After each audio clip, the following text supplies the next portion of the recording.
The story of the main character begins from the moment when she slowly woke up from sleep and saw in front of her a certain woman with a long braid and dark hair who called her Miss Karen and asked her to wake up. The protagonist herself was lying in a bright room on a soft bed, next to which was a servant who was still telling the mistress to get up because she needed to get ready for something while Karen was rubbing her eyes from sleep. The girl with dark hair smiled at the main character and came closer to the curtains, intending to open them, also telling the lady that today is her birthday, and then she needs to get up early to be ready for anything. But when the girl opened her purple eyes, looking at the ceiling with an empty gaze, she thought that this was far from her real birthday, which she was 100% sure of, because she was reincarnated in this world. The thing is that the girl found herself a long time ago in a novel that she had read once,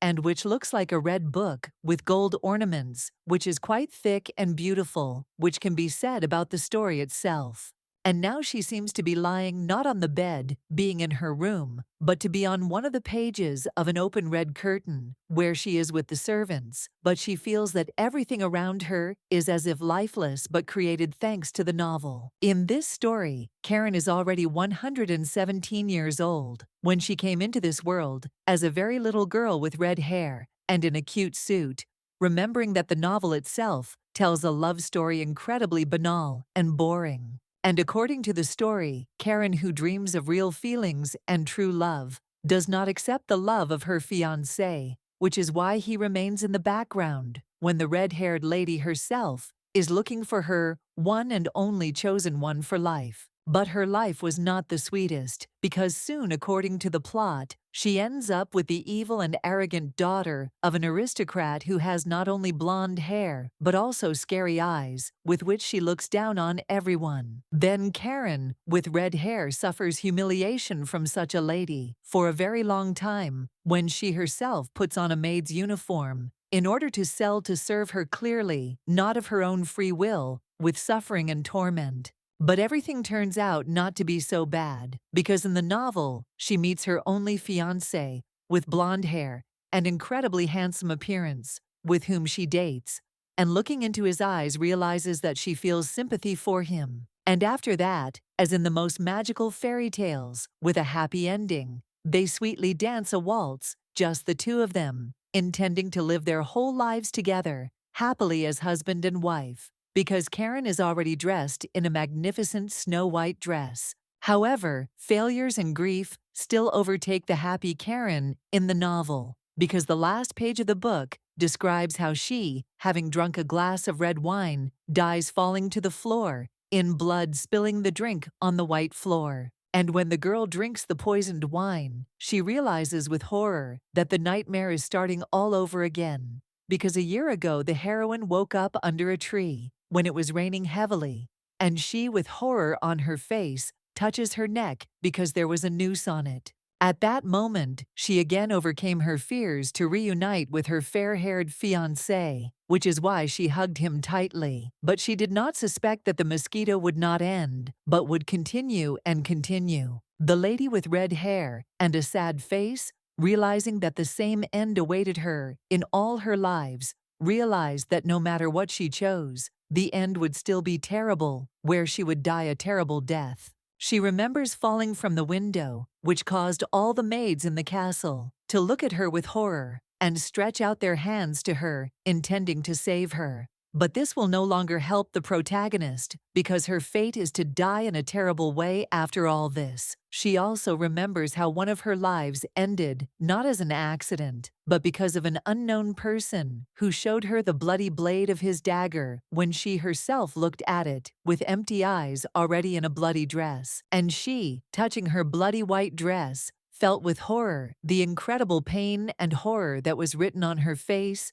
when she realized that her unhappy life would end again, and she would wake up again under a tree in heavy rain. She even tried to drown herself in a deep lake, which she did once, diving to the bottom. But this did not help her get rid of her fate, because she was reborn again and again in the world of the novel. And the girl used fire to finally end everything, because one day she was surrounded by huge clots of flame that were getting closer and closer to her, which forced the lady to hide in a corner. But there was also another peculiarity that appeared every time she woke up in the garden under a tree, because there was always a gold coin in her mouth, which even now being in bed, she examines, realizing that it is already the 100th, because the lady managed to accumulate a huge sum thanks to her reincarnations. The strange object in the mistress's hands was also noticed by the servants, who looked suspiciously at the coin in the lady's hands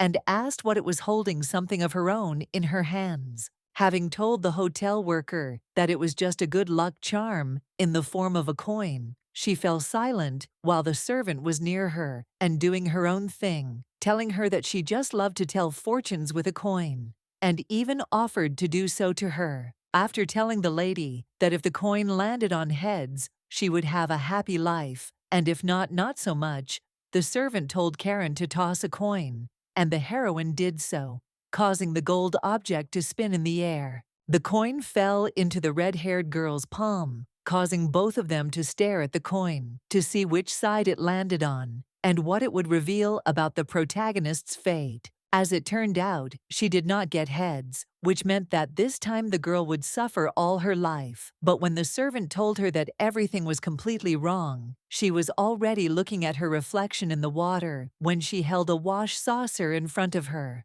And the next moment the lady was sitting quietly on a chair. While the maid was combing her hair, she was listening to her story about how she would soon be engaged to Doolin, whom she had known since childhood, so he should understand her better than anyone else. But suddenly, the red-haired Loetti turned to the servant and addressed her, calling her Nancy, and asking her if she wanted to exchange partners, since she did not want to marry Doolin, and she thought her husband was handsome. And when Nancy laughed, and the heroine said that she was just joking, she imagined Nancy with a rope in her hands, and a manic look, realizing that in fact she was ready to do anything for her man, even agree to murder. Once again, the heroine puts on a pink corset, which incredibly suffocates her, and which Nancy pulls on her, asking the girl if she has someone else besides Doolin, because she needs to dress so beautifully for a handsome groom. Then the girl did not answer Nancy in any way, and therefore after some time, she was already at the celebration, where she was incredibly beautiful and memorable, but her face depicted only calmness, because she was going to this celebration not for the 1st or 10th time.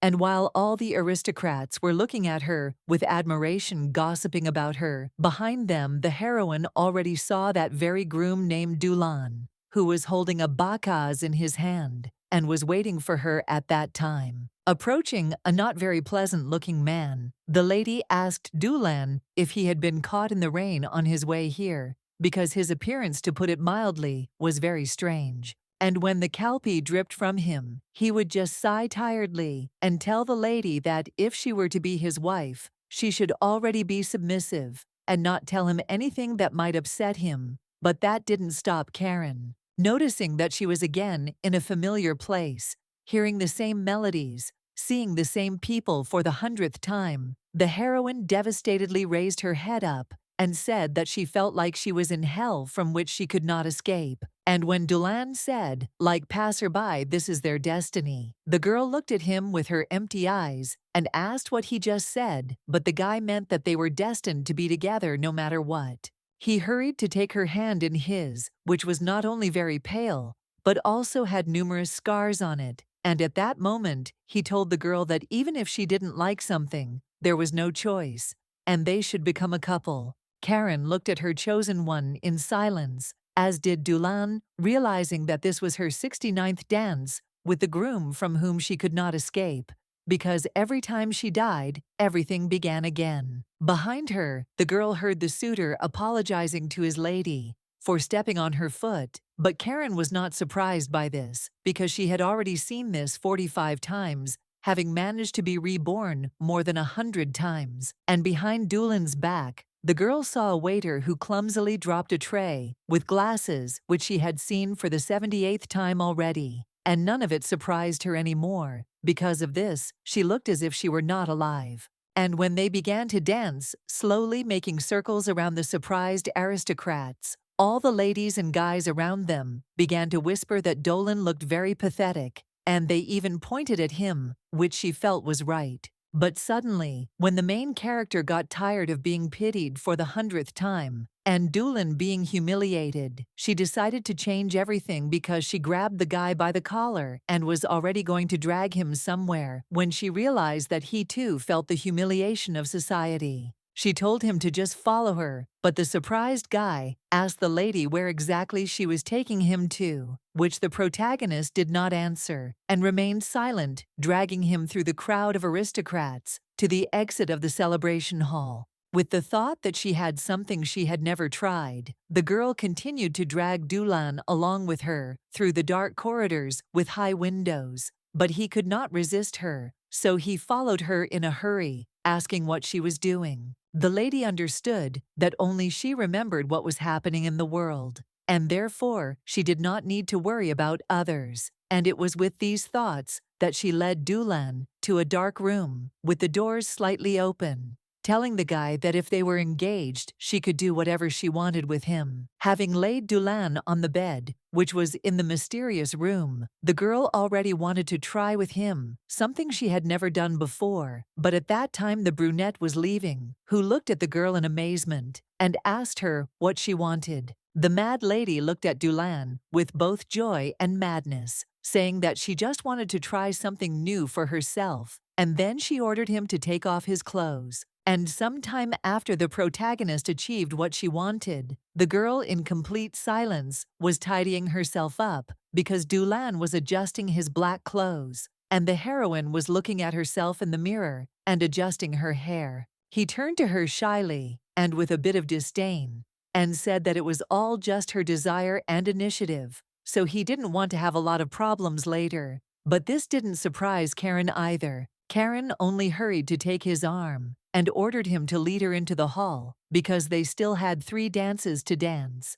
And Dulan, in response, only sighed with fatigue, realizing that not everything was over yet. And as soon as they were back in the center of the hall, they both again heard gossip from the ladies and aristocrats around them, who were whispering that if it weren't for Dulan's inheritance, Karen wouldn't have had to marry him. But the lady was surprised that this time Dulan behaved quite calmly and balanced, although this is very unlike him, because thanks to hundreds of lives, she knows that Dulan is a very vulnerable and touchy person who does not tolerate insults and gossip. Even when they both began to dance slowly, the rumors and whispers did not stop because other guests of the celebration were watching them, laughing more at Dulan, asking each other what he had been taught all this time. And it was clear from Dulan's face that he was not happy to hear bad words about himself and listen to open humiliation, which surprised her, not understanding whether he was going to continue to endure all this. But no one expected at all that when Dulan wanted to take a step back, he collided with one waiter who was just holding a tray with another glass in his hands, but dropped it in front of everyone, and Dulan himself fell to the floor, while behind him the waiter hurriedly stepped aside, but still did not look at the glass of red wine on the tray, which is why it fell. But at this time the brunette himself was making painful cries, but the protagonist herself looked at everything so indifferently, as if she knew that all this would happen, because she thought about it like she knew that something would happen that would interrupt her peaceful pastime with Dulan. So she decided to just give the guy a helping hand so that he would get up quickly, remembering that she had seen this 100 times already, and nothing she saw or heard around her surprised her anymore. And he looked at her as if he was not ready for the girl to extend a helping hand to him. And so he raised his black eyes to her and looked at Karen with displeasure, as if he was already tired of everything, his failures, falls, and ridicule. But the main character herself did not show him her true emotions because she did not want to laugh at him like all the people around her. But on the contrary, she looked at him with understanding and calmness, waiting for the moment when he would accept her help. Absolutely all the guests of the party looked at them and laughed at them. But this did not stop the main character, who still intended to help her fiancé, extending her hand to him, when all the aristocrats laughed just because of this. In her head, the lady was already imagining how after some time, Dulan would pour wine on the head of the very servant who had caused him to fall, which according to the story, the heroine would be very surprised by. But she would still not refuse him. Without using the girl's hand to get up, Dulan hurried to his feet, himself, looked menacingly at the waiter, who turned out to be the culprit, and ordered him to get lost, to which the waiter responded with fear, saying that he would immediately carry out his order. And to the surprise of the main character herself, who looked at all the events with amazement, Dulan did not yell at the waiter, much less pour wine on him, but simply stood in front of her and took her hand, offering to continue dancing. This surprised the protagonist so much that she looked at him with genuine shock, because for the first time, the protagonist did not act as it was written in the novel, but restrained himself, preferring to continue the dance and not waste time and energy on anger. The thought that everything could change for the first time, if Dulan had not acted as it was written in the book for the first time, made the lady remember herself, or rather her long red hair and violet eyes, because she is Karen in the novel. And now, when the main character was back in her room, sitting at the table and looking at the coin in her hands, she thought that after spending so much time in Karen's body, she had discovered a couple of patterns. The first and most important thing she understood was that all her lives begin in a garden where there is a heavy rain, and she herself ends up under a tree in a snow-white dress and with a rope around her neck as well as with a coin in her mouth. She also noticed that she was unable to live in the world of the novel for at least 1 year because she died finding herself in a grove with white flowers, after which everything returned to the beginning, and she again found herself under a tree with a coin loop. Holding in her hands the gold coin that she was examining, she realized that each time it was not just a shiny thing, because the coin had an individual never-repeating number. The lady with red hair tossed a coin up with an indifferent face and asked herself in front of the mirror if she would ever be able to break the system and stop everything, or if she was doomed to live like this, dying painfully and finding herself under a tree again. She remembers how in one of her lives she tried to eat so often and so well that when there were many dishes on the table in front of her, Karen still ate them all in order to change her life. But this did not affect anything. Also, the girl in one of her lives was involved in charity work, having run away from home with the intention of never having any contact with those she had been surrounded by in the past. But this did not help her, because simply handing out bread to children and teenagers had no effect. She even tried to poke herself, which led her to imagine how she once attempted to fall down the stairs and break as many bones as possible, which she succeeded in doing. But she kept waking up in the body of the novel's heroine, Karen. Karen remembers how maids often came to her after she fell down the stairs but did not die, but became paralyzed, because of which others had to look after her. And the girls came to her to wash her with a basin of water, and she cried because she couldn't move a single part of her body, which is why she had to just lie there and wait for the moment when she would die again, cursing those who left her to rot in bed without the right to die. But now, when she was again twirling the coin in her hands, she noticed that the thing itself bounced off the table and fell to the floor, which is why the curious Karen looked at it as if to find out what the gold object would show her this time, heads or tails. She looked at the coin and indifferently realized that even if she wanted to take revenge on all the people who hurt her in past lives, it would be pointless, because only she had the ability to be reborn, and all the others did not remember anything that she had in her memory. Remembering the pages of the novel on which she wrote the lives of all the characters, the lady realized that even if she did not take revenge but wanted to ask people for help, nothing good would come of it, and she thought so because of her past. She remembers how in her 48th life, She was covered in blood and begged Doolin to help her. He turned away from her and replied that he would not bandage her, even if she was covered in blood. Before that, he had talked to her about the engagement and refused to treat her. After that, she spent a whole year in bed when a certain blonde man came to her and somehow took care of her, wiping her face from sweat with a rag, because Karen was very ill and only wanted to die. And in her 58th life, she met a blonde of noble birth named Isela, who was her rival, who shouted at her and asked how she could take away a man named Raymond from her. Then she was in the role of a maid, bowing to her mistress, but when other maids lifted her up, she screamed desperately and stayed to prove that everything was wrong. But at that moment, Isela had already ordered others to kill her because she died from burns when the blonde ordered the servants to pour boiling water on the heroine. And her 18th life, out of more than 100, ended because of Isela's father, who one day picked up an axe and was already walking towards the protagonist with a very scary look when he himself is supposedly a nightmare for everyone,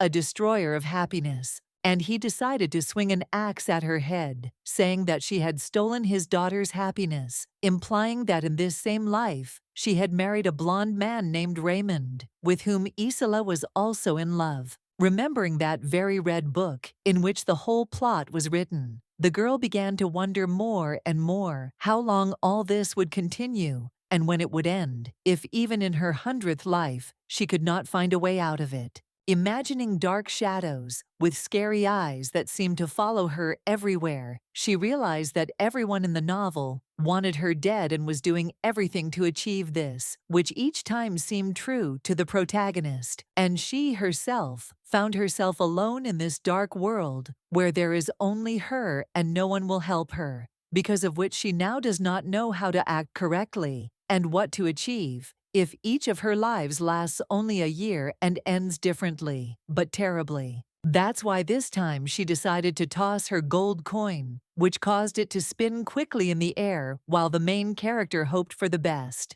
Although she did not believe that something better was in store for her than another painful death. But what happened next surprised her very much, which is why she even hurried to bend down to the coin that fell on the floor to take a better look at it, with unusual emotions. Imagining all those people who killed her painfully and cruelly, she realized that, although they did not remember what they did to her in her past life, she understood perfectly well that she was very angry with them, and therefore even wanted revenge, although she knew that it was useless. And when she realized that even though she would have to take revenge on an unusually large number of people, she knew that she had an endless amount of time to do it. She noticed that the coin did not fall on one side, but stood on its edge. She looked at this miracle curiously, and quite calmly asking herself in her head why she had not thought about revenge before, because this could be at least the only purpose of her existence,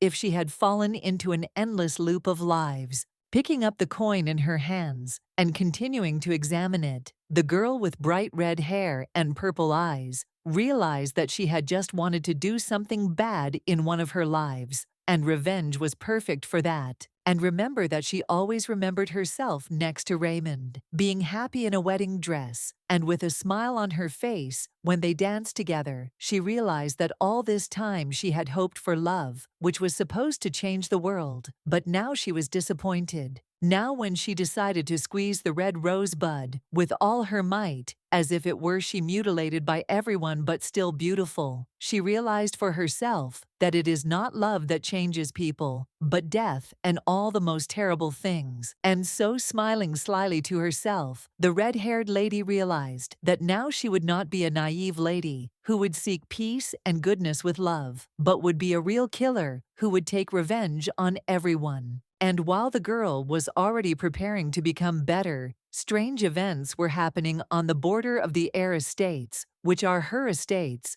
because several people were looking at the fallen horse, which broke its knee and understood that it would not get up again and would not be able to do the work. And the blonde's father, Verdict, looked at the injured horse and was not happy about the problem, calling the animal a real nasty thing, wondering what to do if there were problems with transport. Knocking on the window of the Crete, he ordered his daughter to get out of the carriages, which, after a while, caused a curious blonde with blue eyes named Isela to look at him, asking the couple what had happened. And when her father held her hand so that his daughter could safely descend from the carriage to the ground, he told her that from this place she would have to go on foot, which surprised and indignantly surprised the blonde, asking if this was true. After a while, the father and daughter were already walking along a forest path when the man held his child by the arm and told them that the soil here was very fertile. But Isela didn't like this either. She could barely walk and said that she wouldn't come here again because her heels made it difficult for her to walk on the soft ground. But when the couple saw houses surrounded by trees in the distance,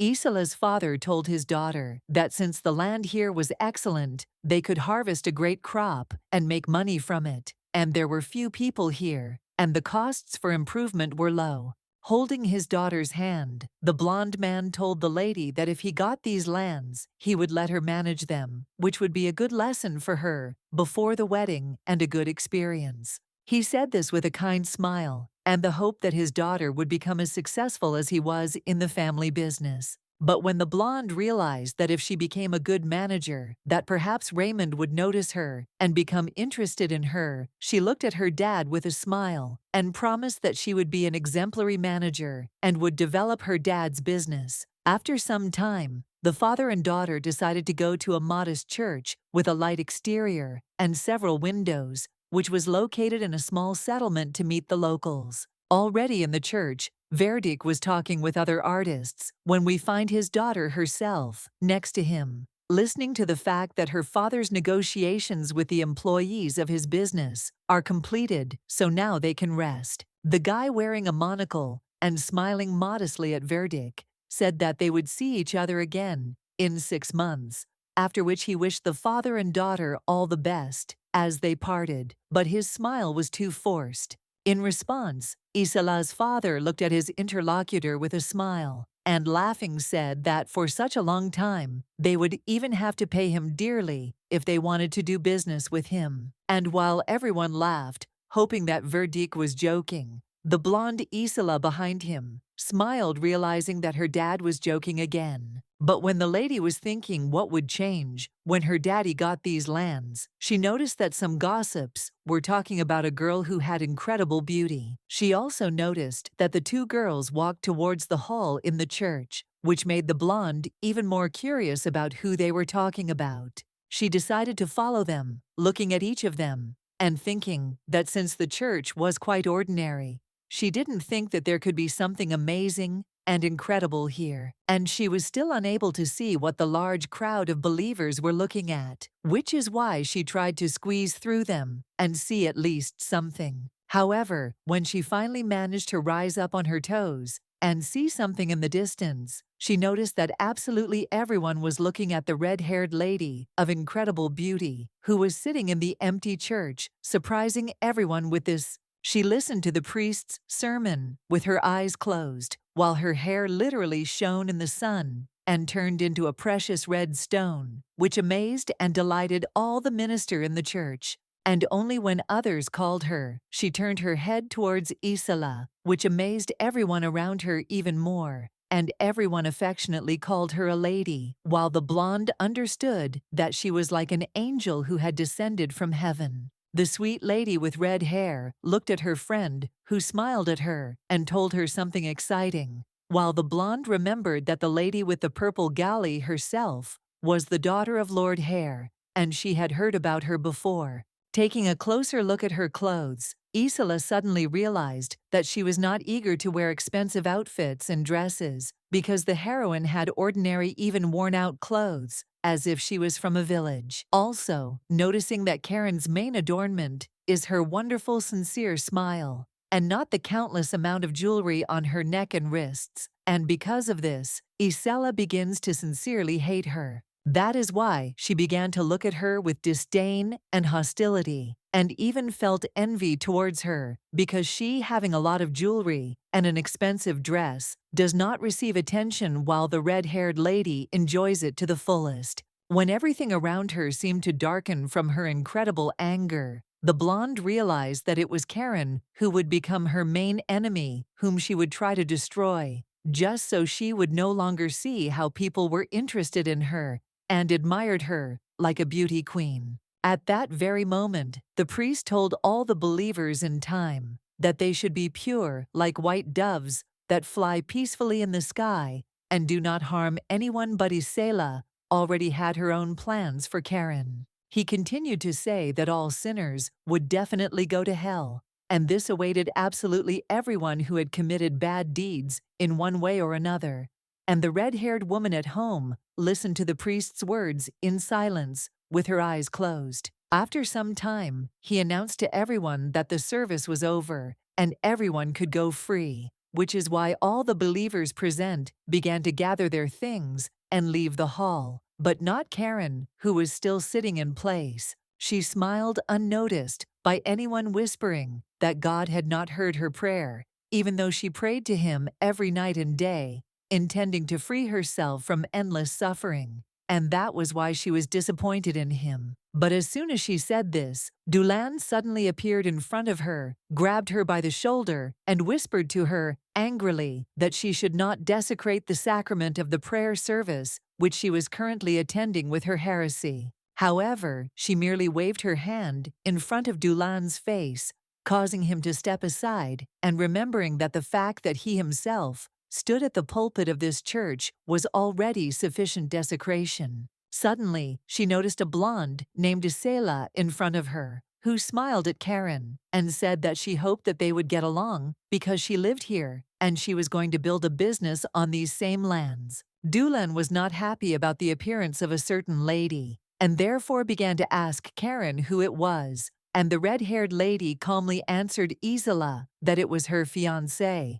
and also pointed at the black-haired church minister with her hand. In response, the blonde with a luxurious dress and jewelry on her neck smiled, putting her hand to her cheek, and told Karen that she heard that she was getting married, but she didn't think that she would choose Dulan as her groom. And in her words, there was actually a dark odest, because people looked at Karen with a smile and pretended to communicate with her. In fact, they thought that she was a real pathetic creature if she chose such a poor man as a groom to live here. She even told Karen that they were right for each other, and if not, she was sure that they would still be happy, which surprised Dulan even more, looking at the blonde with stunned eyes when the protagonist herself calmly responded to Isela with gratitude. Noticing the shiny white dress that Isela wore to the simple church, Karen began to smile and think that this was the 100th time she had met her. And each time the fashionista chose only the most lush and elaborate outfits. At this moment the lady came to life, looked at her interlocutor in surprise, and asked her why she suddenly said that she seemed to like one of her decorations on her neck if she was looking at it like that. At that moment, a bell seemed to ring around her with new ideas regarding revenge, which made her look at the train of her rival's dress with an even bigger grin, realizing that she had not changed a bit, but remained the same as in her past lives. But the blonde noticed that the red-haired lady could not take her eyes off her dress, and especially the necklace on her neck. She laughed, telling that such a precious thing was given to her by her own fiancé, as if ridiculing her and Dulan. In response, the heroine only grabbed Dulan by the arms and smiled at her rival, saying that it was very sweet, while Dulan was even more indignant about what had happened, telling his bride that these were all worldly goods, and there was no need to be jealous about it. But Karen had no plans to do that. And all because the protagonist already had a great desire to hang Isela on her own beautiful necklace, thereby depriving her of life, with the help of her own things, which she so arrogantly tries to brag about in front of her. That is why she smiled terribly and ominously, looking at Isela's necklace, with a thirst to quickly fulfill all her terrible desires and take her first revenge, which Isela does not even suspect, thinking that Karen is simply jealous of her. She imagined herself looking at the dead Isela and talking to her with a smile, but it was all her necklace's fault, with which she tried to elevate herself among others. And that's why the lady with purple eyes was laughing at her now. Isela squeezed her palms so hard in her imagination that the blue fabric with which she strangled Isela became more and more taut, depriving the blonde of life, while Karen talked, who was only enjoying her revenge.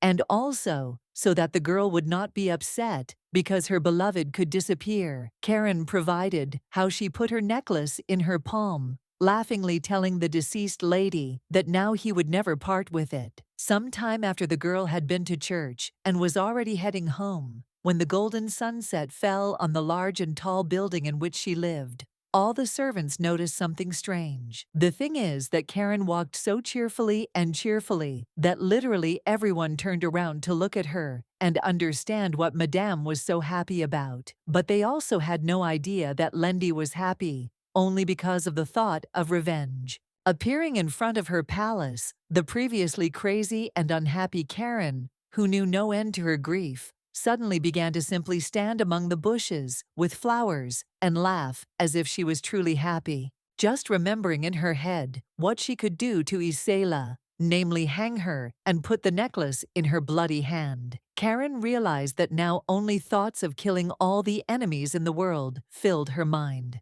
And so she laughed out loud, as if there was no one around, because now Karen does not intend to tolerate bullying and will do everything to take revenge and feel the sweet taste of revenge. The next day, Blondie Sela still couldn't find her favorite necklace in the Hare family palace, which is why she opened all the drawers and looked at all the furniture frantically trying to find it, because it is her favorite thing, which she is ready to boast about for the rest of her life. Even in her nightgown, the blonde had already begun to look for it all over the room and was getting even more angry, realizing that she had put it on yesterday in church, and now she couldn't find it, even after searching all the cracks and dressers in the bedroom. At that moment, the servant Nancy decided to enter her room, holding a glass container with clean water for her morning wash. But when she politely greeted her mistress, she had no idea what a bad mood she had been in since the morning. Standing next to the large bed in which the girl slept, the blonde fell silent, and the first thing she did after a while was ask the servant how exactly she got here yesterday, because Isela herself did not remember anything.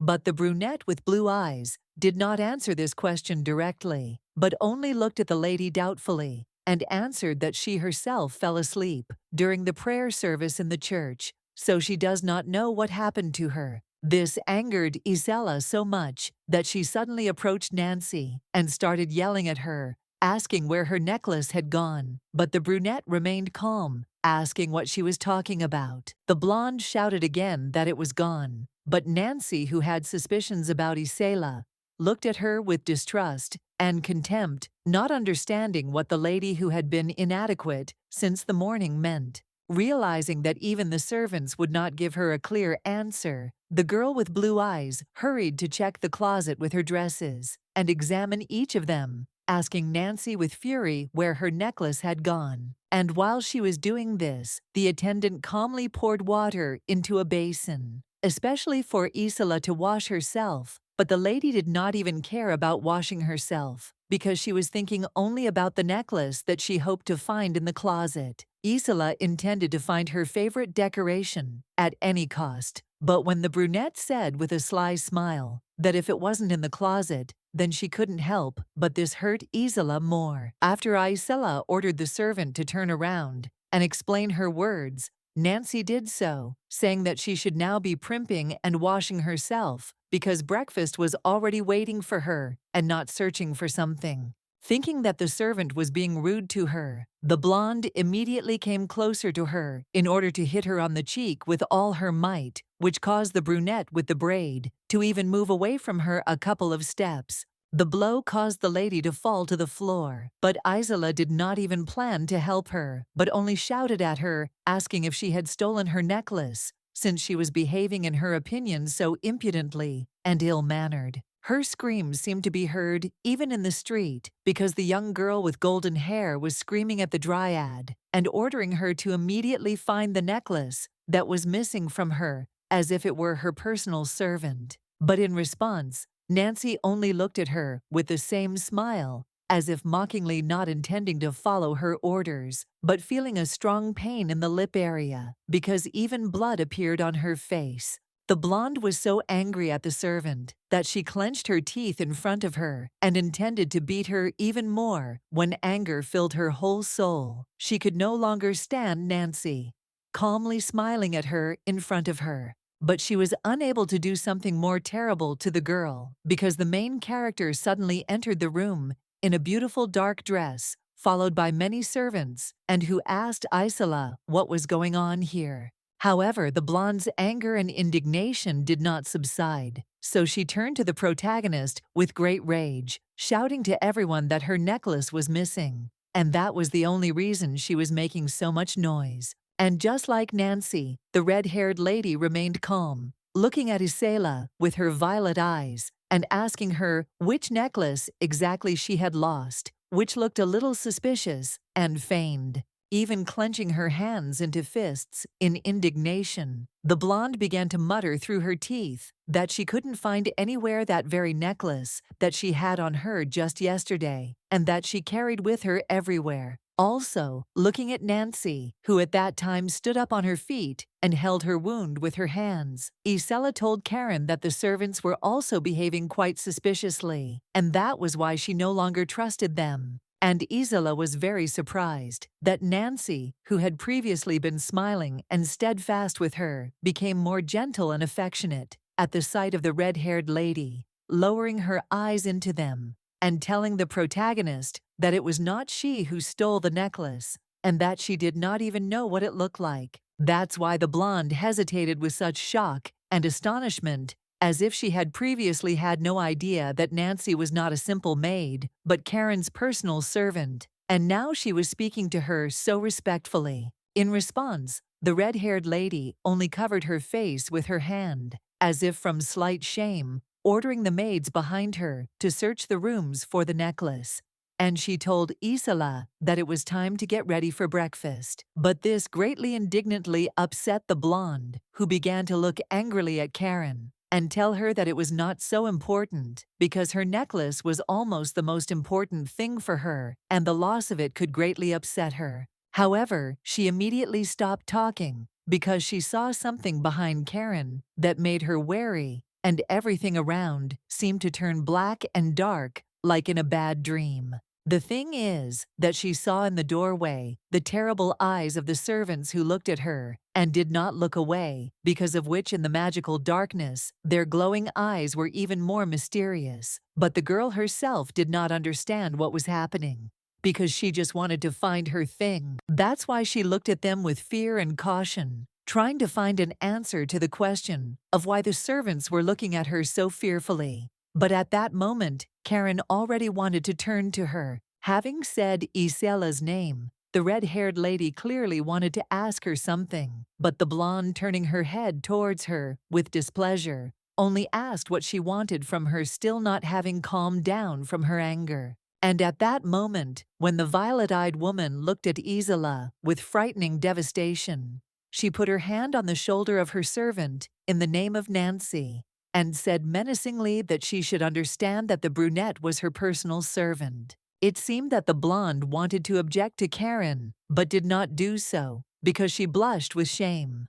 but still began to look at the lady with feigned pride and contempt, as if now she would not trust everyone around her. After some time, the servants at Karen's estate were already looking for that very necklace of Isela's, which is why the maids checked every corner, talking among themselves about how the blonde had arrived to them yesterday and had already caused a stir. Even on the street, the butlers and maids checked every blade of grass to see the lady's necklace, but they found nothing even when the day was approaching sunset, and they still examined every lawn and bush. It was with this problem that the heroine turned to her father. She could not calm down, which is why she rushed around the room and told her dad about the missing necklace, while he himself sat on the sofa and listened to her. He responded to her claims by looking sternly at her and saying that he was not going to worsen relations with the Hare estate just because of some trinket that his daughter had already managed to lose.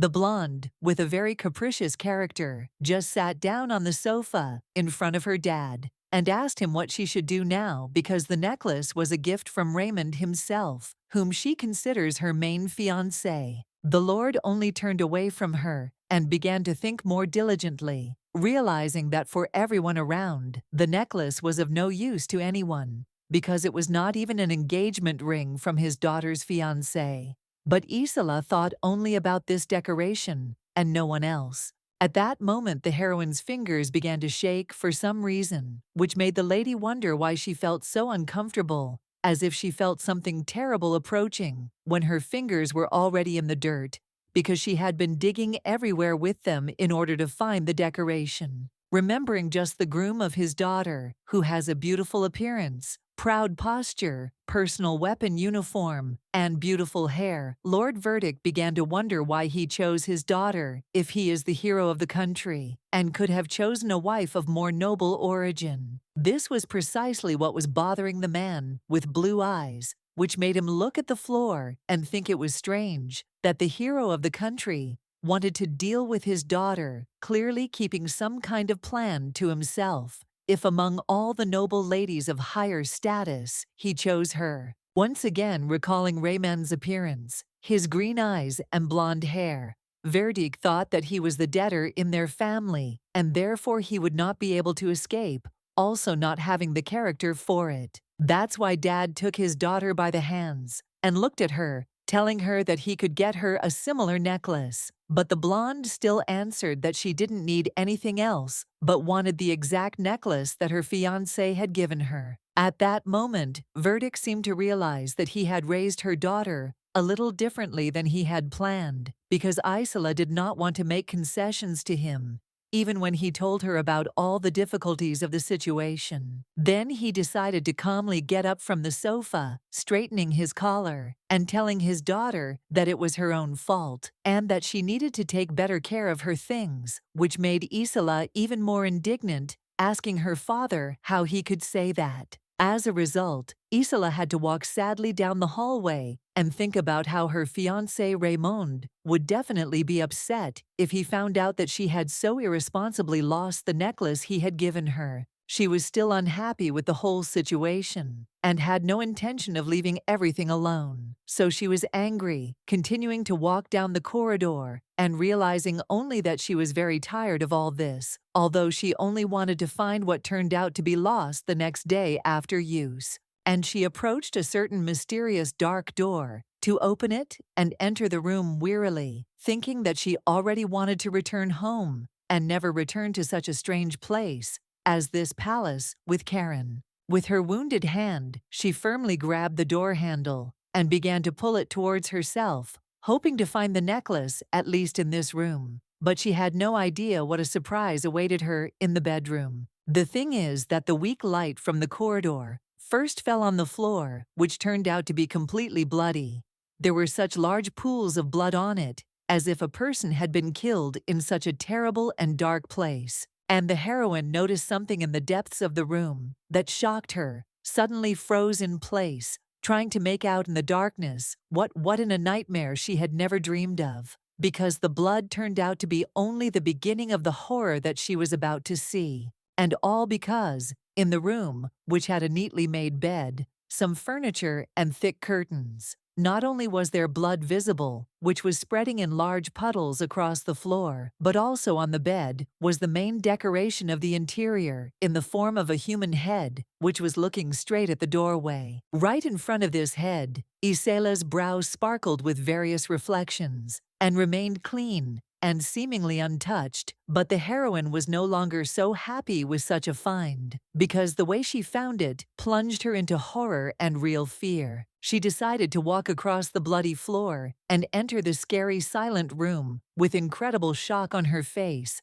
not taking her eyes off the bed, on which she saw a real human head. Because of it, she did not believe her eyes, noticing not only the outline of the Grolvoa, but also the dark braid, because of which Isola immediately remembered that very servant, who was still alive in the morning, and smiling at her, she realized that under it lay her precious necklace, which she intended to find at the cost of everything. Out of fear, she moved away from the bed, talking to the head, as if it were a living person, and trying to find out from it what it was doing here. But out of horror, Isela herself felt how beads of sweat quickly flowed down her face, her legs themselves forcing her to retreat back from the bed. Her light, expensive dress more and more covered in blood, while the girl was overcome with real fear and the realization that she was not even in a dream, but in reality, which she regretted to some extent. Slamming the door behind her with all her might, she began to run as fast as she could, holding the train of her dress in her hands, and trying to find an answer to the question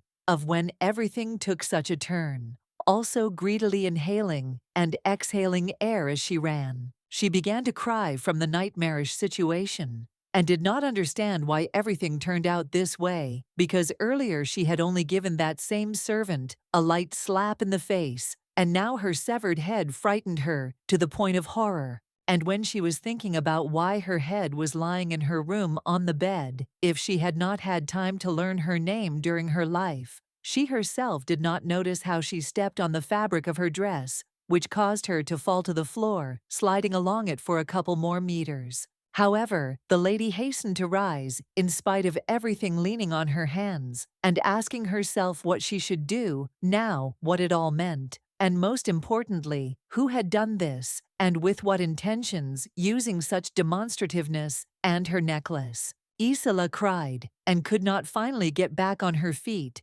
feeling powerless not only in her body, but also inside herself, because she desperately tried to convince herself that it was not her fault, and she did not even wish death on that servant, which meant that she definitely did not die because of her. However, when she heard the voice of another lady shouting her name ahead, Isela suddenly remembered how she had hit the maid on the cheek during the day, and realized that no one would see her here alone, because then everyone would think that he was the murderer. And in front of her, there was already a woman in simple shoes and a white dress who was looking at Isela so intently that the blonde felt all the most unpleasant sensations on herself, as if she was being drilled with a gaze. And Isela raised her angry and furious eyes to the girl, as if she already knew who was standing in front of her, and became even more furious, trying to understand why all this had happened to her, and how she had deserved such mockery. The thing is, in front of her was an incredibly calm and simply curious protagonist of the story, who looked down at Isela with slight indifference, and asked her what was going on here, as if she knew nothing. After that, she smiled so sinisterly and madly that her eyes seemed to light up when she asked Isela what she was doing in the dark corridor at night when she should already be in her chambers and sleeping. Also, holding in her hand a lantern with which Karen illuminated her entire path, she used its light to examine Isela's face and honestly admitted to her that she was pale as a corpse, also, as if ridiculing her for this and putting her in an awkward position. Raising her head to Karen, the blonde first laughed to pretend that everything was fine, but then began to stutter, trying to say something to the curious and frightening protagonist. But all her thoughts were occupied with the fact that the red-haired lady might think that she was the killer. She even imagined how the maids were already tying her up and taking her away from her rich, carefree life to prison when she herself tried to scream and tell everyone that she was not guilty, but absolutely no one believed her. But when she was becoming more and more immersed in the stasis and imagining them in her head to her horror, she noticed in front of her that the red-haired lady looked at her dress in surprise and gasped because she noticed something terrifying for every normal person. When drops of tears fell from the face of the already stunned and angry Isela, and she looked at Karen, she heard from her that her whole dress was covered in blood, which made the blonde even more worried about being mistaken for a murderer. The girl began to hastily try to tidy herself up, but it was all in vain, because of which she simply looked at her. Vaidi tried to come up with an excuse, but stuttered and could not utter even a word from fear and pain. But when she realized that it seemed that everything was lost, and the red-haired lady definitely considered her a murderer, she did not expect at all that Karen would remain calm and would even extend her a helping hand, offering to get up and go to her room together. Stunned by such words, the blonde again raised her head to the girl and asked her what she meant, as if she did not believe that she was hearing such calm words on this terrible and nightmarish night, which she would dream of in terrible dreams, and it seemed all her life. But this is exactly what Karen Ruthless to Everyone is trying to achieve. But what surprised Isla even more was that the red-haired lady, whom she had previously considered her greatest rival, smiled at her more times than anyone else had in recent times. Karen did so this time as well, telling her that she would keep her secret no matter what. Isla still raised her hand to accept help from Karen, but she looked at her with bewilderment, asking what secret she was talking about, as if she already guessed that the black-haired lady was clearly thinking about something of her own. But when the lady helped Isela to stand up and looked at her slyly, she calmly answered with a question, asking the blonde if she had started menstruating, since her whole dress was covered in blood, which made the lady look at her in shock. Already in a dark room, clean and without any hints of blood, the girls talked about what happened, while Isola's dress, stained with blood, hung on the back of the chair, and Karen told her that she was surprised when she saw bloody footprints leading to her room. Helping the blonde button up her new chemo nightgown from behind the red-haired lady, told the lady that she was still happy to help, no matter what. But Isola remained silent, as if she was uncomfortable in the company of the strange heroine. And while Karen smiled feignedly and very strangely helping Isola get dressed, the blonde clearly did not trust her and closed her eyes, thinking about why she didn't know anything and whether it was she who had arranged everything if she was behaving so strangely. So she decided to turn to Karen and honestly admit to her that in fact something more terrible than the onset of menstruation had happened in her room, to which the red-haired madam again responded calmly, asking what she meant, but this did not make Isola feel any better. And as soon as the girl remembered for just one moment what she saw in her room, her whole body began to shake with anxiety, and she herself thought that Karen did not even imagine what a nightmare she had imagined to behold. She also remembered her necklace, which lay right next to the head of the corpse, with wide-open eyes, and which she had tried so desperately to find, but now she was even afraid to enter her chambers, and even more so to take the thing in her hands. Having decided to invite the blonde to sit down on the sofa and calmly tell her everything that had happened, the red-haired lady sat down next to her and asked what was troubling her so much, while Isola could not muster the courage to begin the story and tell the lady her terrible story. And when Karen asked her if she had also seen a corpse in her room, asking so calmly and curiously,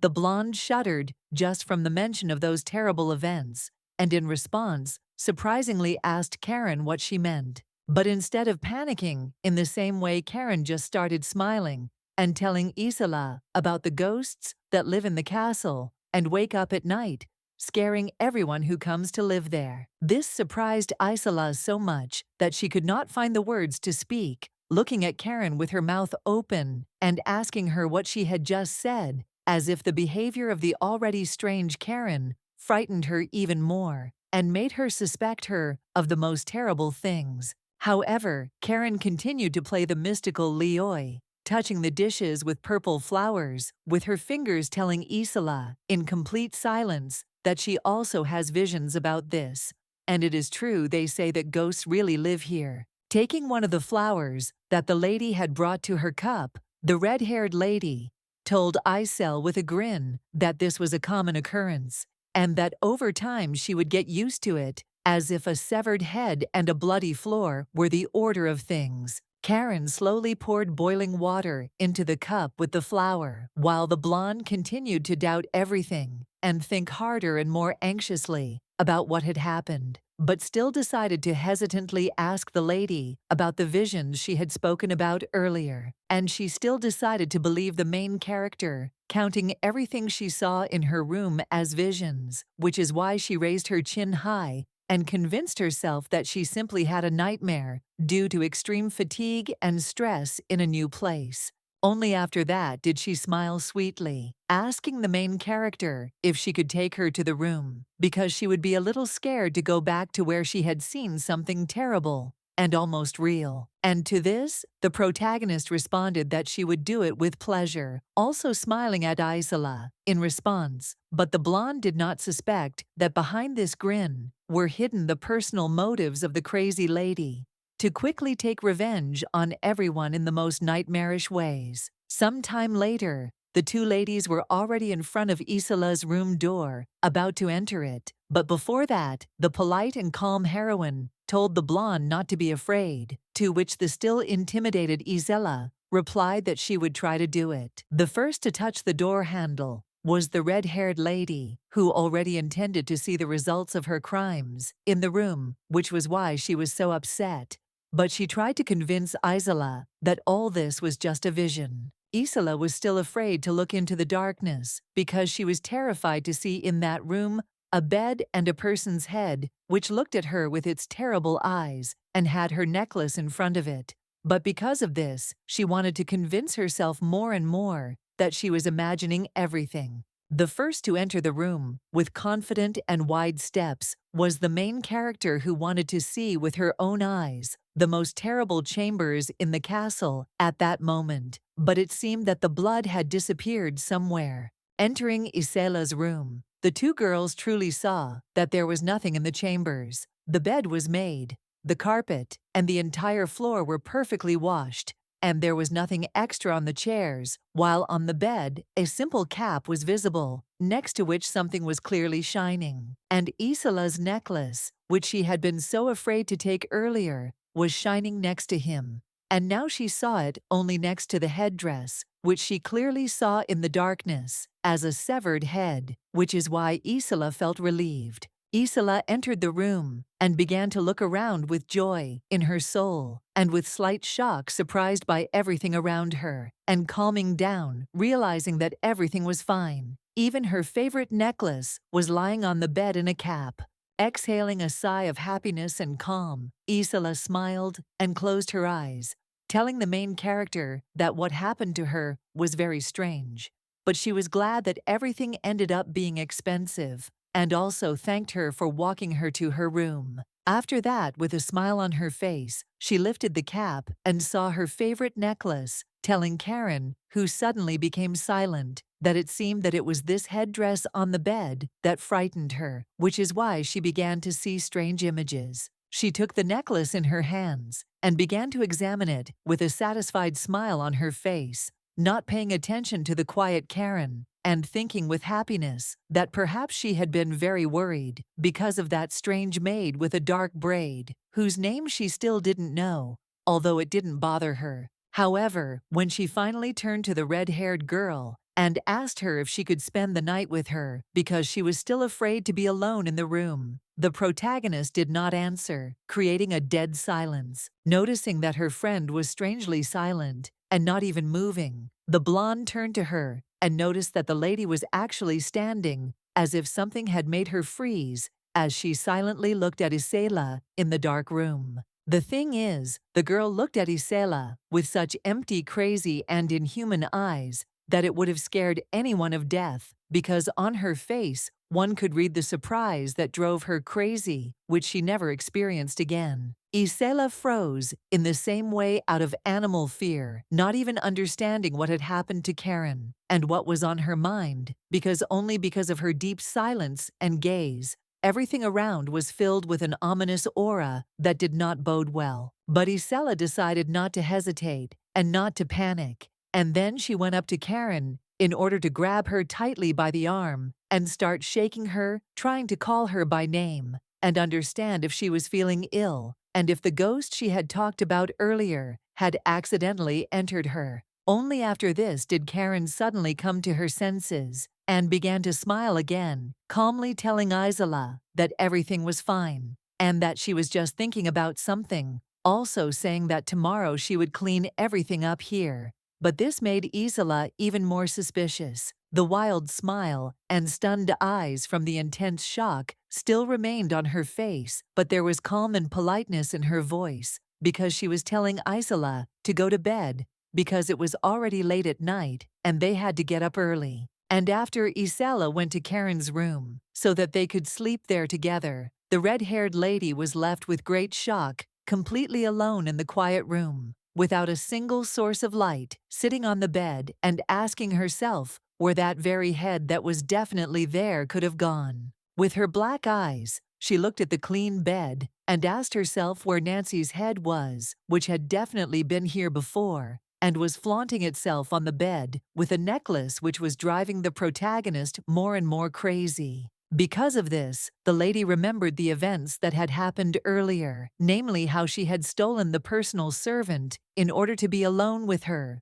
putting her head on her lap and tying a rag over her mouth, starting to talk sweetly to her, while Nancy was increasingly panicking and wanted to get out, while Karen, calmly and sweetly, touched the face of the already stunned and worried Nancy. She told her how glad she was that she had taken the sleeping pill without thinking, thanks to which she found herself in her captivity. But on the main character's face, there was only a manic smile with which she looked her victim in the eyes and honestly told him that since today was Sunday and she had a day off, no one would notice that she was missing. With her head slightly tilted toward Nancy, who was still unable to speak, tied up and stunned by what had happened, Karen hummed various melodies with her eyes closed and sometimes admired her personal servant, the first victim, hugging her head so tightly that Nancy was afraid of suffocating the protagonist, told her with a smile that she had never killed anyone for 100 years, so she would not spare her, but still asked if she wanted to die quickly and painlessly. Also, after the smiling and crazy girl confessed in a scary voice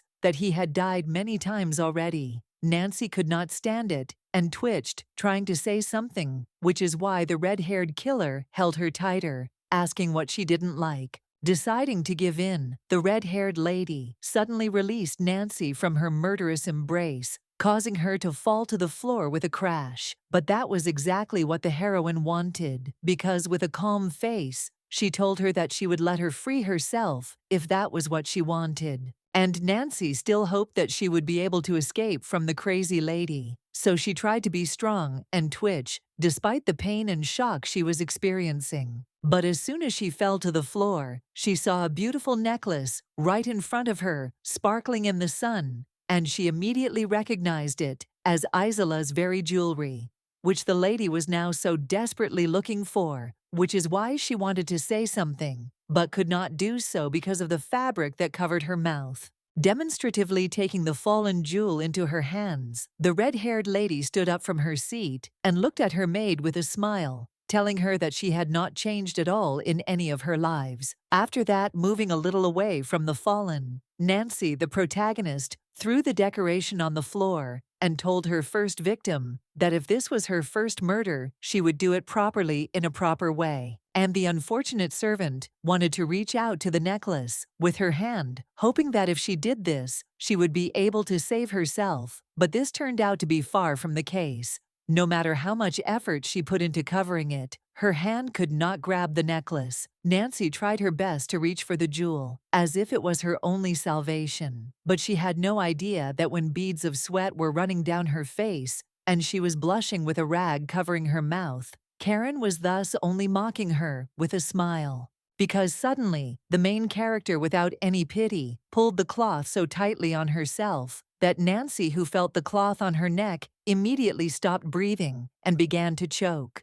which made Karen only smile and watch her first victim die. But now, when the protagonist is alone in the room, and the force, she clutched the bed in anger and remembered how clearly she felt Nancy's labored breathing, saw how she was dying, and now she doesn't understand where her head could have gone. With sharp movements of her hands, having torn off the entire sheet and blanket from the bed, the red-haired heroine spoke to herself, saying that she clearly saw how she killed Nancy. But now she cannot understand where she disappeared to, if she was the only one who killed her. Imagining the face of a frightened Isela when she said that she saw a corpse in her chambers, the red-haired girl was struck by an idea, because she immediately understood that this blonde was clearly so frightened for a reason. Also, remembering how she looked at her with her scary eyes glowing in the dark when she watched Isela clutching her head. In fear, the girl realized that she clearly could not participate in Nancy's scalp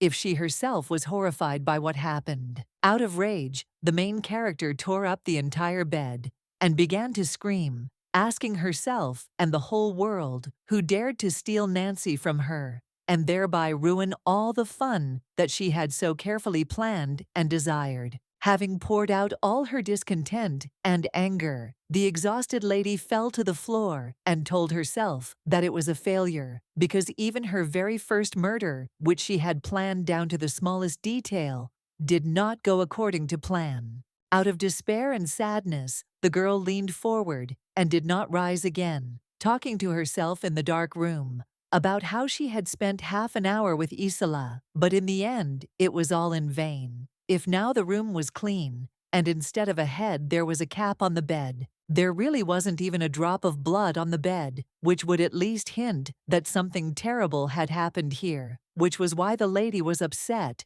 realizing that the whole room looked perfectly clean, which made her think that someone could have cleaned it up before she and Isela arrived. Looking at the floor, the main character fell silent in silence and asked herself the most important question regarding whether her murder of Nancy was real or whether everything from beginning to end was a figment of her imagination. Clutching the train of her white dress in desperation, the heroine asked herself whether her sweet revenge was just an illusion that only emphasized that she had gone mad because of the endless number of defeats and nightmarish deaths. She began to cry, clutch her head, and laugh madly, at the same time telling herself that she was definitely crazy if she was capable of inventing a murder from beginning to end that was not really a cattle murder, or at least it seemed so to her. In the end, she smiled, hiccuping in the dark room from all the horror and also realizing that she absolutely did not care how crippled she was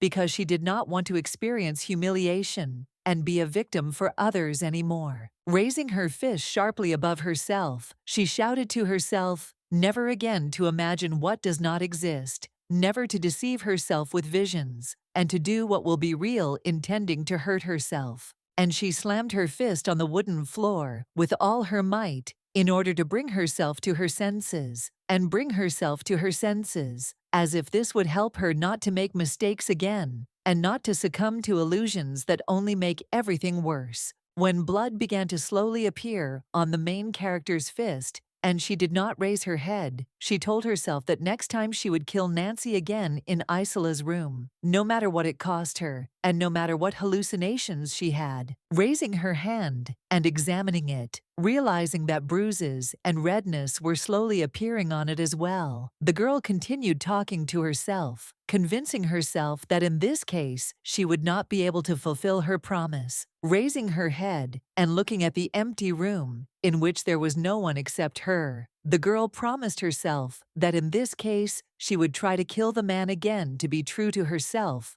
and to do what she had planned earlier. Understanding that this time they wanted to choose another victim, she went out into the corridor and began to walk slowly until she met a butler on her way who noticed the lady from afar and therefore walked towards her confidently. At first, he was surprised because he saw the young lady at such a late hour not in her room, which is why he greeted her with a surprised look on his face, as if asking her what she was doing there, finding it suspicious. In response, looking at the butler named Bowen, the red-haired lady thought that she did not expect to see him here earlier than usual, because with each past life, she knew that he would appear a little later than this time. But she also did not expect at all that when the man came closer to her, he would grab her hand and ask why she was covered in bruises and wounds, not realizing that earlier the lady herself had hit the floor with that same palm. He even said that he was ready to help her bandage all the wounds and treat them. But the lady did not like this either, which is why she looked at him with emotions of disgust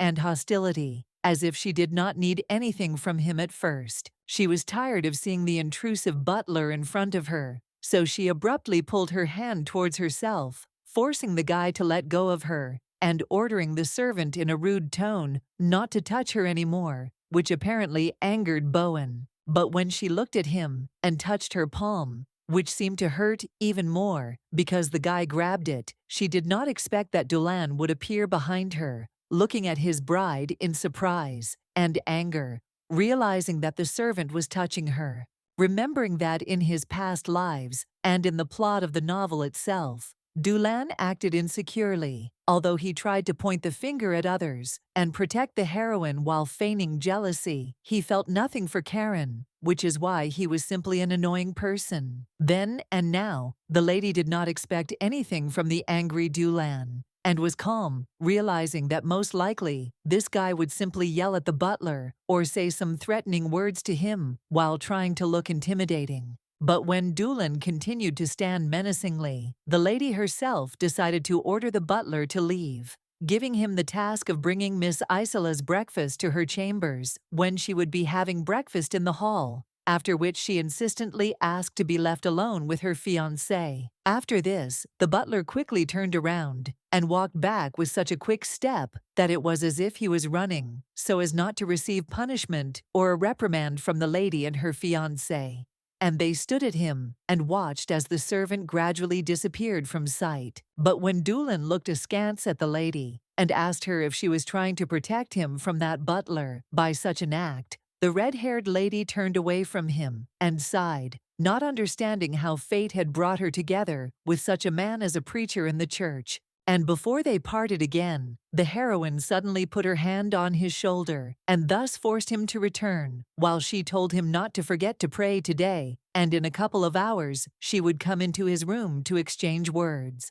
However, Karen herself did not expect that the previously withdrawn and unremarkable Dulan, who was never interested in anything, would suddenly grab her hand with his intentions, which is why the heroine would even be scared, but would be much more outraged by this. Frowning with anger, she looked into his eyes and wanted to pull her hand back, but she was unable to do so, because the guy was grabbing it too tightly, which made the lady wonder what right he had to hold her. But as it turned out, he just wanted to look at her wounded hand, and with slight shyness, offer her to bandage the wounds and treat them. Because no matter what kind of relationship they had, Goyim are still considered a couple and even take care of each other. And after some time, when the protagonist could not refuse Dulan, they still found themselves in a spacious office where they sat by the fireplace, and the guy began to bandage the lady's palm in awkward silence and light crackling of burning wood. Sometimes, when the lady was in too much pain from the application of medicine to her wounds, she would tell her fiancé about it with an unpleasant expression on her face, and he would remain silent, continuing to heal the main character's injuries with trepidation and caution. He did not take his black eyes off the girl's wounds and examined them, realizing that they were too big and deep, apologizing for causing the lady inconvenience, and then continued to help her with more careful movements. And after that, when silence fell between the couple, when Dulan sold the heroine's wounds with medicine, and the lady remained silent, Karen suddenly realized that although his kindness had never touched her now, she felt that their relationship had changed. She had a great desire to make sure that this was so, because the lady suddenly leaned so close to Dulan that he was frightened, leaning back when the girl wanted to charm him with her smile, and asked him if she was beautiful. In front of him was a truly amazing lady who could charm anyone with her deep red hair, sweet smile, and bright eyes. As she looked at the amazed Dulan and asked him for the second time if she was beautiful to him. But the behavior of the main character surprised Dulan so much that he blushed like a tomato, even sweating, asking the lady why she was doing this and what she wanted to achieve, because the lady had never behaved like this before. At this moment, the protagonist remembered a moment in her life where she dragged Dulan around with her before trying something new with him for the first time. And this is exactly what she wants to thank him for, realizing that Dulan seems to be the only one who has changed and has not become like in the story. Therefore, the lady decided without any ulterior motives to take Dulan's hand in her own and raise it to her face, because now she wants not just to have fun with him, but to tease him, and at the same time thank him for the new previously unseen sensations, telling Dulan that he was her fiancé, and therefore there was nothing wrong with what she was doing. Now the red-haired lady sweetly and tenderly kissed her man's pale hand, which was covered with an accrued facial scar, with the goal of provoking the guy as well. The lady looked at him with a charming smile and shining violet eyes, thus waiting for the moment when her fiancé would realize that there could be something more between them than a marriage contract on paper. And the protagonist managed to achieve what she wanted. I remember that Dulan grabbed her head from behind with his hand and pulled her towards himself, which surprised and slightly scared Karen. But her fiancé only wanted to kiss her. His cheeks turned red as he kissed the girl longer and longer, but the main character liked it because she wants to change everything, even wanting to be conquered by Dulan, the stolen bride of the main character named Raymond, whom she met in every life, but each time she died in agony. Her hands were already reaching for Dulan's neck to wrap their arms around him and hug him, while she only wanted everything to be different this time, because she wanted to change everything as drastically as possible, wanting to be with someone who was close to her and not with the previously written too perfect hero. And she hugged him as tightly as she could, while the guy continued to kiss her, while the girl dreamed not only of living her life with sweet revenge, but also of feeling such an unusual love that would make her live with her beloved all her life and die together on the same day. And the next day, when Isela acted as if nothing had happened and sang different melodies with a smile, telling her friend that she was incredibly happy with the necklace that had finally been found, melodic piano music was playing in the room with her, and at that time, a red-haired lady was sitting quietly next to her, playing the piano and listening to the words of the blonde, who was cheerfully and in an upbeat mood, telling Karen what kind of necklace she could definitely buy for a house in the capital itself, also bragging that this jewel was given to her by her fiancé. Karen seemed to ignore all of this because she was only looking at the piano keys and continued to play her fingers on the piano, creating unique music and indifferently answering Isela that she was very happy for her, although in fact this was not the case. Imagining behind the most beautiful Isela, a hero of the novel named Raymond, who supposedly will forever remain in the shadows, not showing his face, while his supposedly beloved bride almost glows from the gifted jewelry and dresses, remembering that in fact the groom never talked about marriage and did not promise Isela anything. That's why now the red-haired lady turned to the blonde and wondered if Isela herself didn't notice that her fiancé was clearly not telling her everything. But at that time, the blonde raised her chin high and told her friend that Raymond was completely different from everyone else. But noticing that Karen seemed indifferent to everything she said, Isela turned suspiciously to her and thought about why she did not envy her anywhere, because in her life she had never been given so many gifts as she had been given in a couple of years. Noticing that the main character had a bandage on her palms, through which the wounds on her fingers, which she used to play the piano, were still visible, Isela thought that Karen was very arrogant if she ignored her, not even paying attention to her wounds. The blonde decided to sit down next to her and ask why she plays this instrument now, if in the world she has long felt the piano popular with everyone, to which the red-haired lady replied that she has been playing it since childhood, and she likes it better this way. But the blonde still didn't lag behind, asking the protagonist if she wanted to be given a new piano, since all the keys on this piano were already worn out. But Karen indifferently answered that this was not worth doing, because she liked her old piano. And although the girl was upset, realizing that any help she gave Kakin was in vain, she still remembered yesterday evening when she helped her button up her nightgown, which is why she now understands that her care then made her happy. Remembering the strange vision in which she saw Nancy's braid, and next to it, her necklace, she sadly and warily remembered that Karen even walked her to her room, which was important to her. Isela wanted to quickly forget about that terrible hallucination that she saw in her room, but sometimes she still glanced at the maids who were in the room with her and realized that she really hadn't seen that servant with dark hair lately.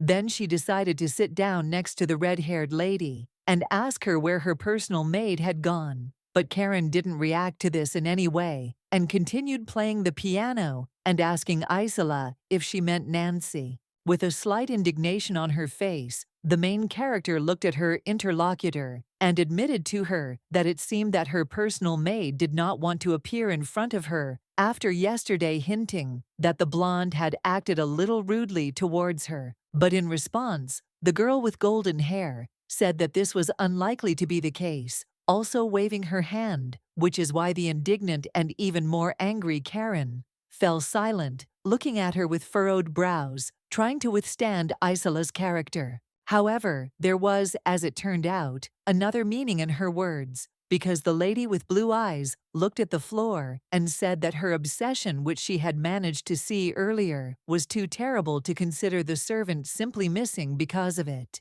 And when Isela confessed to the main character that she had seen that same maid with her throat cut, Karen looked at her with a shocked look, which clearly depicted horror and shock because she had previously thought that the blonde had no idea about something terrible. Immediately after this, Isola calmly spread her hands and turned away from Karen, saying that she knew that it sounded like nonsense, but she still decided to share with her her visions and experiences on this matter. But in her head, the protagonist already remembered how she looked at her first victim with a crazy smile, perfectly recalling that she strangled Nancy and did not cut her throat, and therefore for her, these are not simple words, although for Isola, they are a trifle. In her mind's eye, she had images of Nancy's neck already darkening with bruises and abrasions caused by the rag around her neck, but now she wondered who had done this to her servant, if now even she was not sure that she had killed her.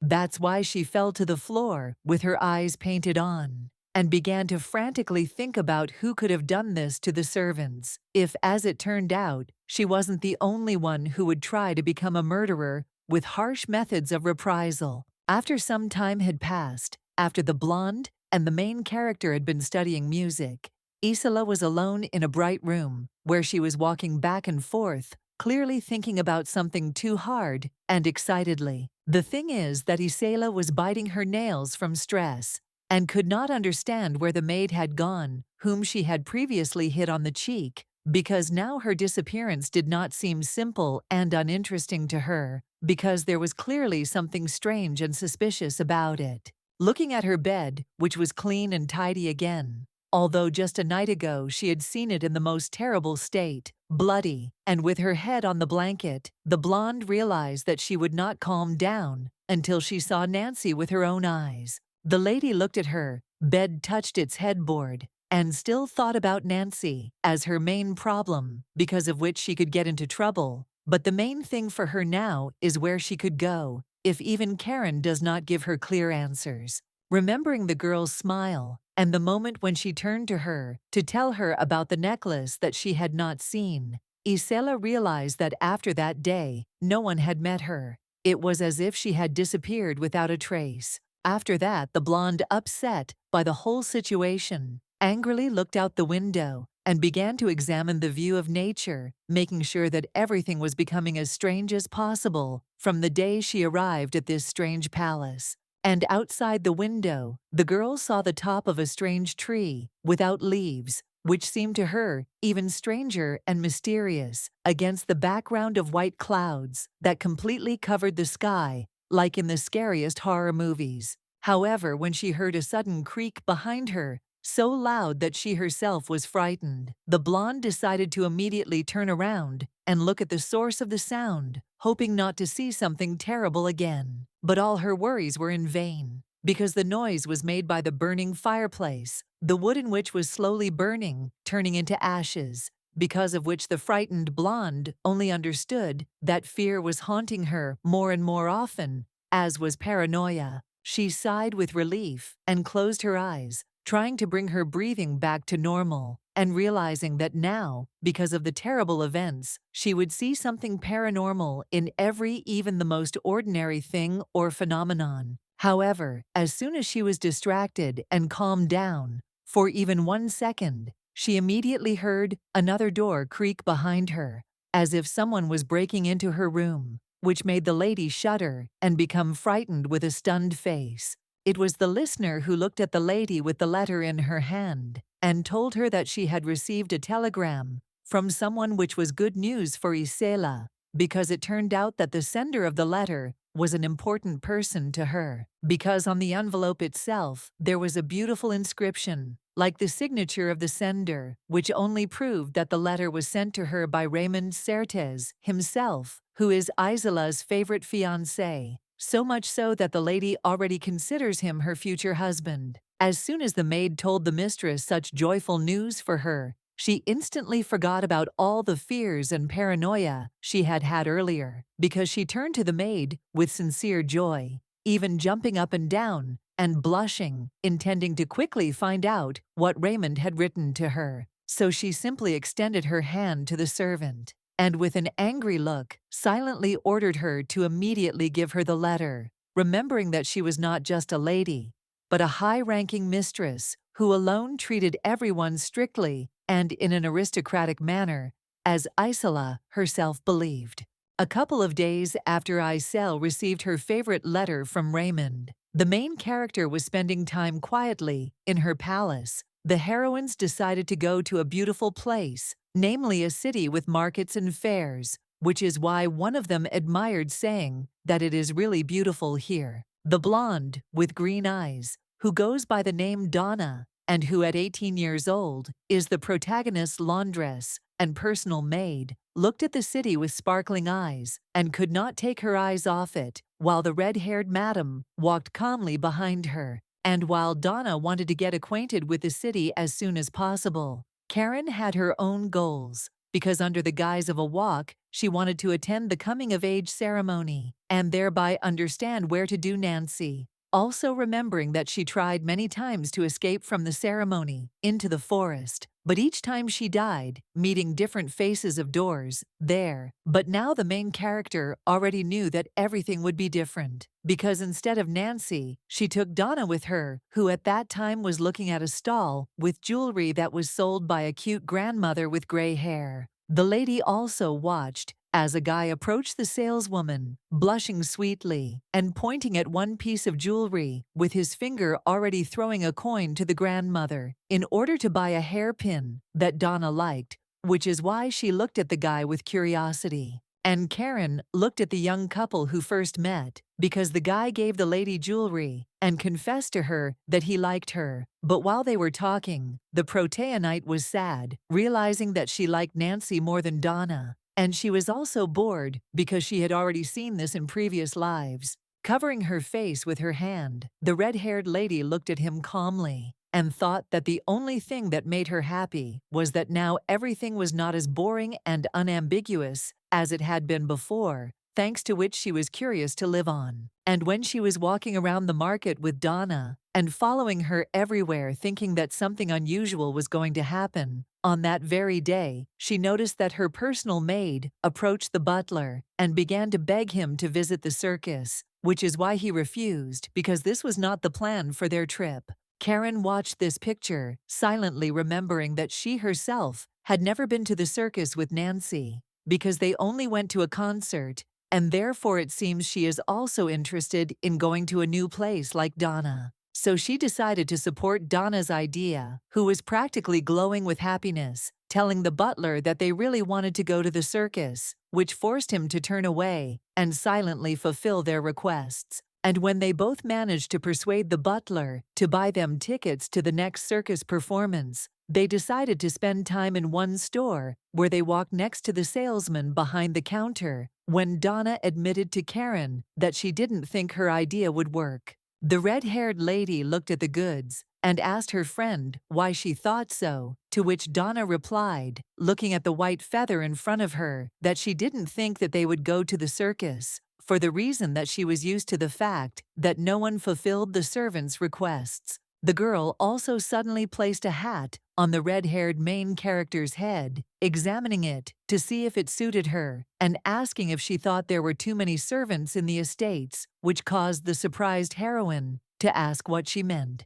Donna indignantly straightened her pink hat on Karen and told her that the owners continue to hire a lot of servants, even when they have enough of them. But the protagonist listened to her with closed eyes, not understanding what she wanted to say. In response, the red-haired lady also began to put different hats on Donna's head when she told how, when Mr. Evans came to their palace with his daughter, Isella, even that number of servants began to be insufficient. Even when the girl asked Donna if she was being forced to work harder, she replied that it was not about that at all, and blushed a little, as if embarrassed to tell Karen the truth, shyly trying on her hat on her head. Remembering the number of people who had arrived with Mr. Verdict and his daughter, who looked like a crowd of dark silhouettes, the girl suddenly said that a bunch of servants had also arrived with them. So now they needed 3 times more laundry to wash, which sounded strange. And at that moment, she turned to Karen,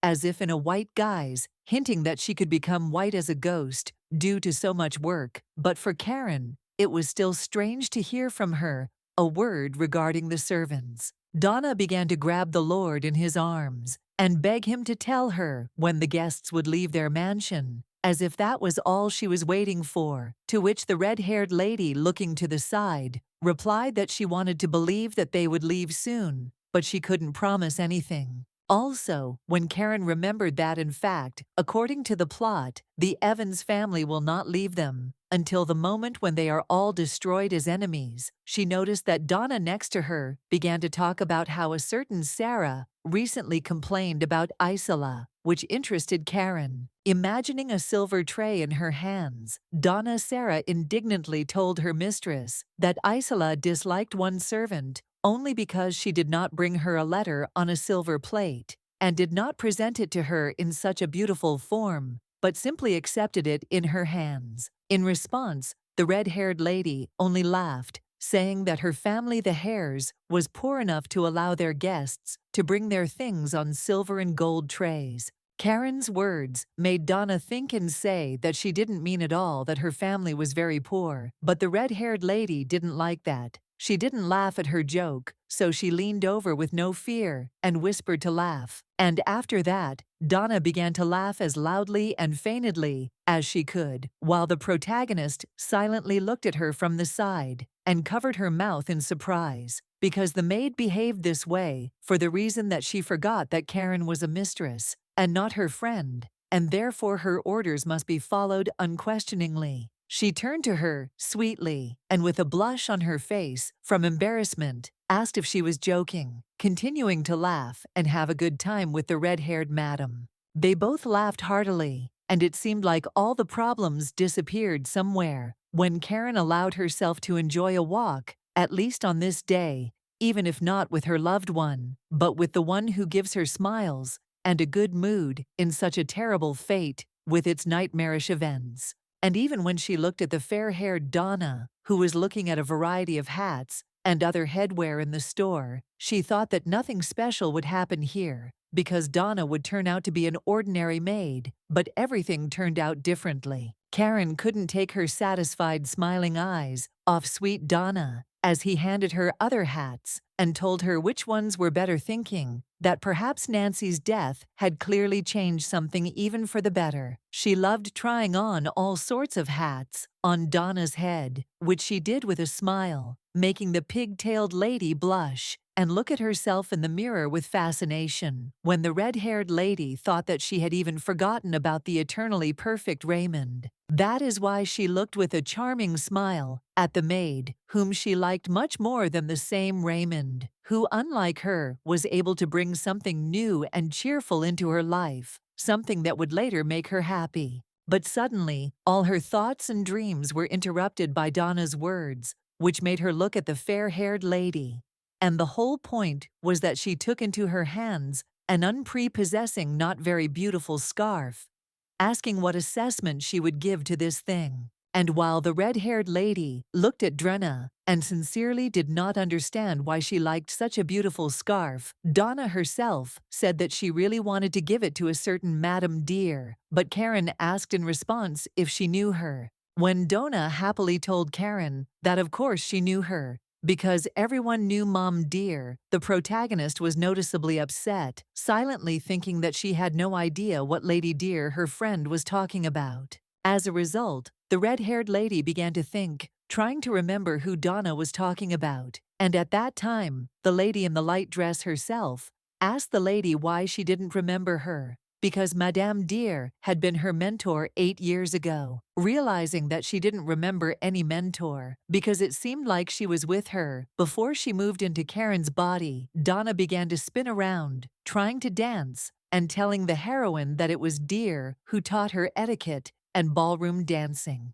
And then the main character decided to make Hades remember her, exclaiming with surprise that she remembered her, although in fact she had no idea about the memories that the past Karen had. The blonde lad exclaimed with joy and delight, saying that she knew that Miss Dear lived not far from here, and that's why she thought that the protagonist would want to visit her. But it seems, as she said, she thinks that she was wrong, judging by the lady's reactions. At this point, the red-haired main Egrin seriously thought about it, because thanks to the plot, she knows that Miss Dear worked in her family's estates for 8 years. But in 100 years, she hears her name for the first time, when she spent several dozen lives in the world. She looked out the window and noticed that there were people there who lived their lives past by her and did not suspect anything, while Karen thought that even though these were ordinary people who were just a trifle to her, here, every nonsense was actually important.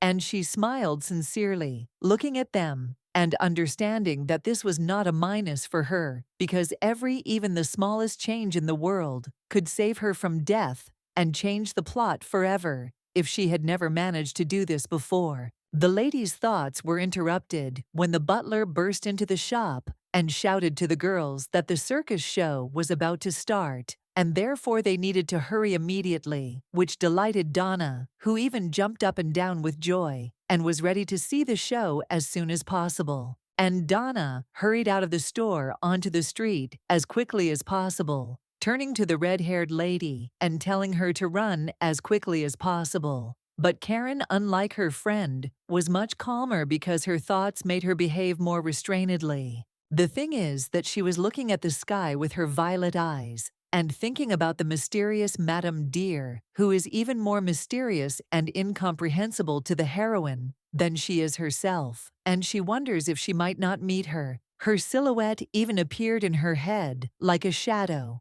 which made the lady think about what she could change in her life, whether she could do it at all, and what she looked like if she had never appeared or even been mentioned before in 100 years. And she smiled at the sky so joyfully and with warm clothes that everything around seemed to shine brighter, because she thought that she really wanted to meet her, because now it was she who could change her life for the better. After some time, the main character was already in the circus and was looking at an acrobat in a black dress and was about to jump down from a height. But before that, the lady cheerfully waved her hand to all the spectators while the light was directed at her. Without hesitation, the acrobat jumped and spread her arms so freely that this alone surprised everyone. But it only made the protagonist think that she also fell like this, only without insurance, and with the knowledge that she would die. While the acrobat's face was filled with joy and happiness, because she was absolutely sure that she would show everyone her skill and fearlessness without risking her life. Karen remembered that, unfortunately, even after she had fallen in the same way, she had not managed to die, instantly becoming crippled. She even had fleeting and very quick memories in her head of her red hair fluttering in the wind as she fell, and hoping that this would be the end of her suffering. But to her regret, all the horror would continue again. But the acrobat knew for sure that she would not repeat the fate of the main character, because suddenly someone caught her by the hand so sharply and firmly that she stopped falling, saving the girl from falling. The brunette was hanging upside down on the ramp, and holding on with his legs, grabbing his stunt partner by the hands, while she herself smiled sweetly at everyone and wasn't even afraid of anything, demonstrating her skill to everyone, which is capable of shocking everyone, or at least surprising them. And while all the spectators looked at the pair of acrobats with surprise and delight, watching their tricks, with the words that many thought they would fall, and others just watched and were mesmerized, Karen herself thought that she had fallen in the same way, but no one took her hand in order to save her. After that, the girl continued to perform increasingly dangerous and colorful tricks, for example, doing a backflip right in the air, which caused delight in everyone. Many clapped loudly and gasped in surprise, but not the main character, in whose soul there was, it seemed, darkness due to memories of the past. The lady began to close her eyes and lower her head down because she felt bad mentally, and she wanted to calm down quickly and get rid of the terrible thoughts and concentrate on the spectacle for which she came here, because she was even seeing it for the first time in her life. And when a nice guy was passing by the rows, shouting to everyone that he was selling beer and other cold drinks, the red-haired lady raised her hand and shouted for him to come here, which surprised Donna and the butler, who were standing next to her. Having told the guy that she wanted one glass of beer, the girl had already extended her hands towards him, intending to take it, while the seller was only too happy to give the rich-looking lady a glass of alcohol, telling her not to spill the whole drink on the floor. The butler began frantically throwing 3 coins onto the seller's tray as payment, while the protagonist was already drinking and listening to his conversation with Donna, saying that she also wanted a glass of beer. But the servant told her that she still had to work, and therefore she was not allowed to drink. Even the main character was only allowed 1 glass. But her attention quickly shifted when the host loudly announced to all the guests of the show the appearance of the main participant of the program, which caused the purple-eyed lady to look down right at the stage to see an interesting character. Because on the stage, the girl saw a large and decorated with different red patterns, words with large and long tusks, the size of which surprised every viewer. And they already expected to see many tricks with such an unusual animal as an elephant. The elephant stood on the stage, looking at everyone present, while each spectator admired its size and shouted that it was of incredible size, and some of them even got up from their seats to look at it and clap their hands. And while the butler was telling the surprised main character that this animal is called an elephant, and that it uses its trunk as a hand, the lady herself looked at him with her jaw dropped, realizing that she was seeing this for the first time, not even noticing that she could spill beer on her dress. While Donna was thinking about how cute the elephant was, and Karen was in no hurry to call him, make him, everyone noticed how the big animal knocked down all the chairs that were standing near him as decoration with his long trunk, because he was incredibly angry. He continued to destroy everything in front of him, because his trunk easily reached the chairs, which he destroyed with a light movement. But everyone around still wanted to see incredible tricks from such a large and amazing beast, which also has its own character. And the trainer in the red robe also looked at this, who in response only smiled and looked mockingly at the elephant, already holding a whip in his hands, because he was pulling it with his hands and saying that this thing serves him as an excellent cure for disobedience. This did not please the red-haired main character, who already felt in her gut that something bad would happen, and nothing good would come of it if they wanted to beat up the disobedient word, so that he would submit and begin to follow the commands of the person whom she could easily crush. While Karen sat and watched the performance with cold emotions, the trainer had already started to hit the elephant on the back leg so hard that its skin turned red, but he continued to hit it further and further, which made the elephant even more angry. While the elephant looked at the trainer, a confident man who stood there and seemed to know what he was doing. Looking at the elephant under the screams of the spectators, the protagonist thought that she was similar to this elephant, because fate also makes them suffer, leaving no other choice. And this only made the spectators admire and smile wider, raising their hands up and waving them, as if the show had already begun. The fun that was prepared, especially for them, which they were enjoying despite the elephant's pain. At that moment, the main character seemed to imagine herself next to the same beast, but not in the arena, but on a clean book and surrounded by spectators, which is why people mentally asked everyone why everyone was laughing if they saw pain and suffering in front of them.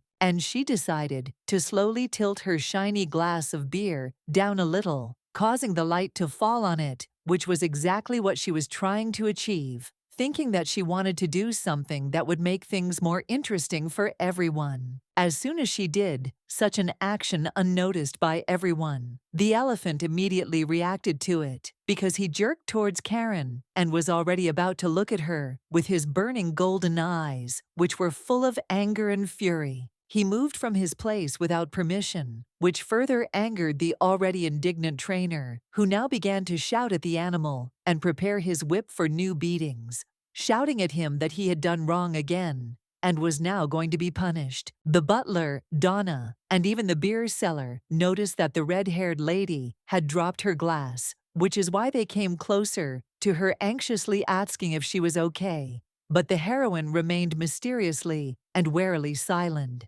seemingly indifferent on the outside, but incredibly anxious on the inside. Karen looked at the elephant and asked everyone around her if they could get out of here, because it had become very boring. But her words were to some extent a lie. Hearing this, Donna the butler and the seller were surprised, looking at the red-haired lady and asking her why she decided to say such a thing, because earlier she herself wanted to come here, and now even the most interesting performance begins. With a tray on which there were other glasses of beer, the seller came closer to the main character and asked if she was unwell, saying that the local performances were really very exciting, but she only closed her eyes and sighed. After that, with a suspicious movement of her hand, she made a strand of her red hair move, which revealed her beautiful and shiny gold earring, while the lady herself looked ahead and seriously told the beer seller that she did not consider the performance worthwhile.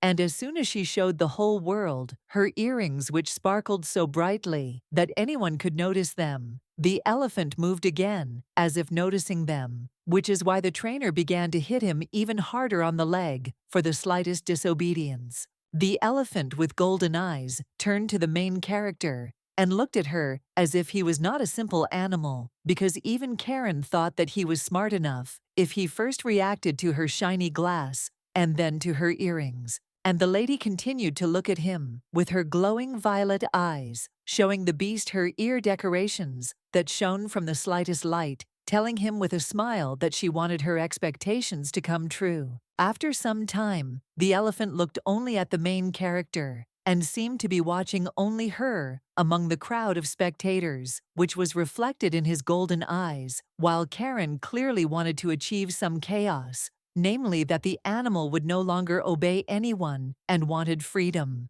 And the elephant seemed to sense all the thoughts of the main German, which is why he suddenly rebelled so much that he raised his big legs and began to trumpet through his trunk, which frightened absolutely all the people, and even the trainer, who no longer knew how to subdue the beast. He screamed and tried to understand what was going on, but it was too late for him to even run away, because the elephant's huge leg was already flying towards him in order to crush him in a matter of moments, which caused real fear to appear on the man's face. And after all, the people saw with their own eyes the shocking death of the trainer, which occurred instantly due to the leg of a large animal. They immediately got up from their seats and ran to the exit, screaming and shouting, which is what one fair-haired man ordered them to do. Having formed a dense crowd, people wanted to leave the place as quickly as possible, shouting all sorts of words due to shock, but due to panic, they were unable to do everything quickly and safely, which is why some had to find other exits. And the butler and Donna stood up and grabbed the main character, telling her to leave the circuses as soon as possible and save herself. But it seemed that the red-haired heroine did not panic and did not even want to leave, because she looked with a smile at how the aggressive elephant wanted to kill everyone. She stood there as if she was doing it all on purpose, while her earrings glowed brighter and brighter, and she smiled, telling the elephant to do whatever he thought was right, and to no longer submit to someone who was hurting and humiliating him, while everyone around him laughed. She ordered him to destroy everything that was holding him back, and the elephant seemed to hear her thoughts because the animal smashed everything around him and lifted it up with his long trunk and tusks, all in order to achieve freedom. However, she did not expect at all that the elephant would choose not any other person as the owl's next victim, but her, because he ran at her with all his might, intending to attack Karen as well. The butler and Donna hugged Karen as tightly as they could and turned away from the elephant, preparing to take the full brunt of the blow. But at that moment, the red-haired lady looked at him with crazy eyes, as if she was seeing the last moment of her life. And she didn't even panic at the moment when she saw the elephant's big leg in front of her, which was already flying towards her face, and wanted to crush her, because she was only thinking about the fact that she wouldn't be able to escape anywhere anyway, and therefore she accepted this death as a given. She smiled and extended her arms towards him, and looked at him with her violet eyes, mentally telling him to always be free, even if she could not escape her fate of always dying and being reborn to suffer. However, this time she failed to predict her death because the elephant suddenly fell right after the loud bang, causing the butler and Donna to turn to the fallen animal and cover the heroine's eyes, even when she was indignant about it. And as soon as she saw that the elephant was no longer moving, it instantly turned into a lifeless body, under which a huge pool of blood was spreading. Which is why the protagonist was sad, realizing that it was all over, and she had not managed to save his life. She looked at him with emptiness and sadness, which is what Donna and the butler were doing behind her, listening to the deathly silence. But at this time Karen was thinking that she actually knew what happened to the elephant, and guessed who killed him. At this time another person approached them, and after what had happened, began to ask the butler and Donna if everything was okay. And at this time the protagonist already guessed that now the main role would be given to one very interesting figure whom she actually hates with all her heart. It was this man who grabbed the main character by the hand and dragged her along, while the red-haired lady was still looking at the dead elephant and did not even take her eyes off it, as if there was nothing left in her soul except emptiness. Because near the main entrance to the U-Peel, from where a bright light emanated, the protagonist had already seen some movement, a silhouette that intended to enter and appear before everyone as a hero who saved everyone from a wild beast. This man has the nicknames Golden Devil and Sharpshooter, and all because of his incredible appearance and skills that amaze the entire public. And it was he who confidently sought to show himself in front of everyone, tapping on the wooden floor with black shoes. The character is so handsome, influential, and simply charming that only his clothes are capable of attracting attention, and all because they had an expensive color fabric and gold ornaments, and he was holding a personal gun in his hands from which he had previously fired. And the main character was thinking about Raymond, the same blonde guy with bright green eyes, who has not only a charming appearance, but also excellent shooting skills, which is why Isla fell in love with him. And according to the plot, he is Karen's fiancé, but for now she doesn't know her name. This is how the circus performance ended, which the main character initially really wanted to go to, but later it was he who led her with the most hated person for her.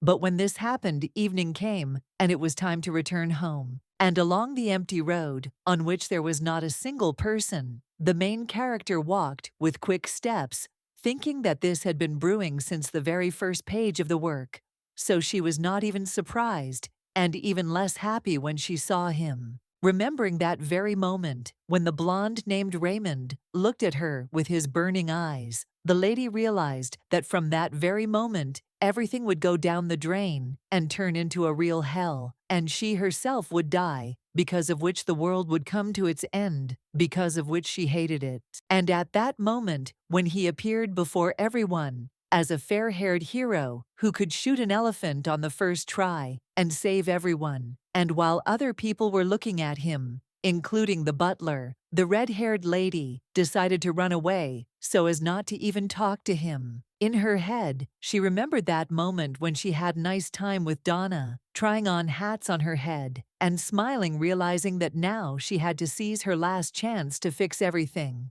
or at least change, because what Donna had told her earlier had incredibly amazed her. The thing is, she also remembered how Donna looked at her with a smile and told her about the mysterious Madame Dear, asking the protagonist why she didn't remember her because she was her mentor 8 years ago. But now she sees Dear as her chance to change everything. And now she looked angrily ahead and wanted to run away from the circus as quickly as possible to try once again to destroy the plot and take control of everything. But now she has at least a small hope that everything will work out. She also remembered the elephant with large tusks and colorful patterns on its head, realizing that she had seen this animal for the first time in 100 years, but it had died and she had not, which meant that for her, this could be a sign that everything could work out. She even imagined how the dying beast was on the page of the book and was bleeding as if he had now sacrificed his life so that the strength to fight for herself and be free would be born in the protagonist's soul.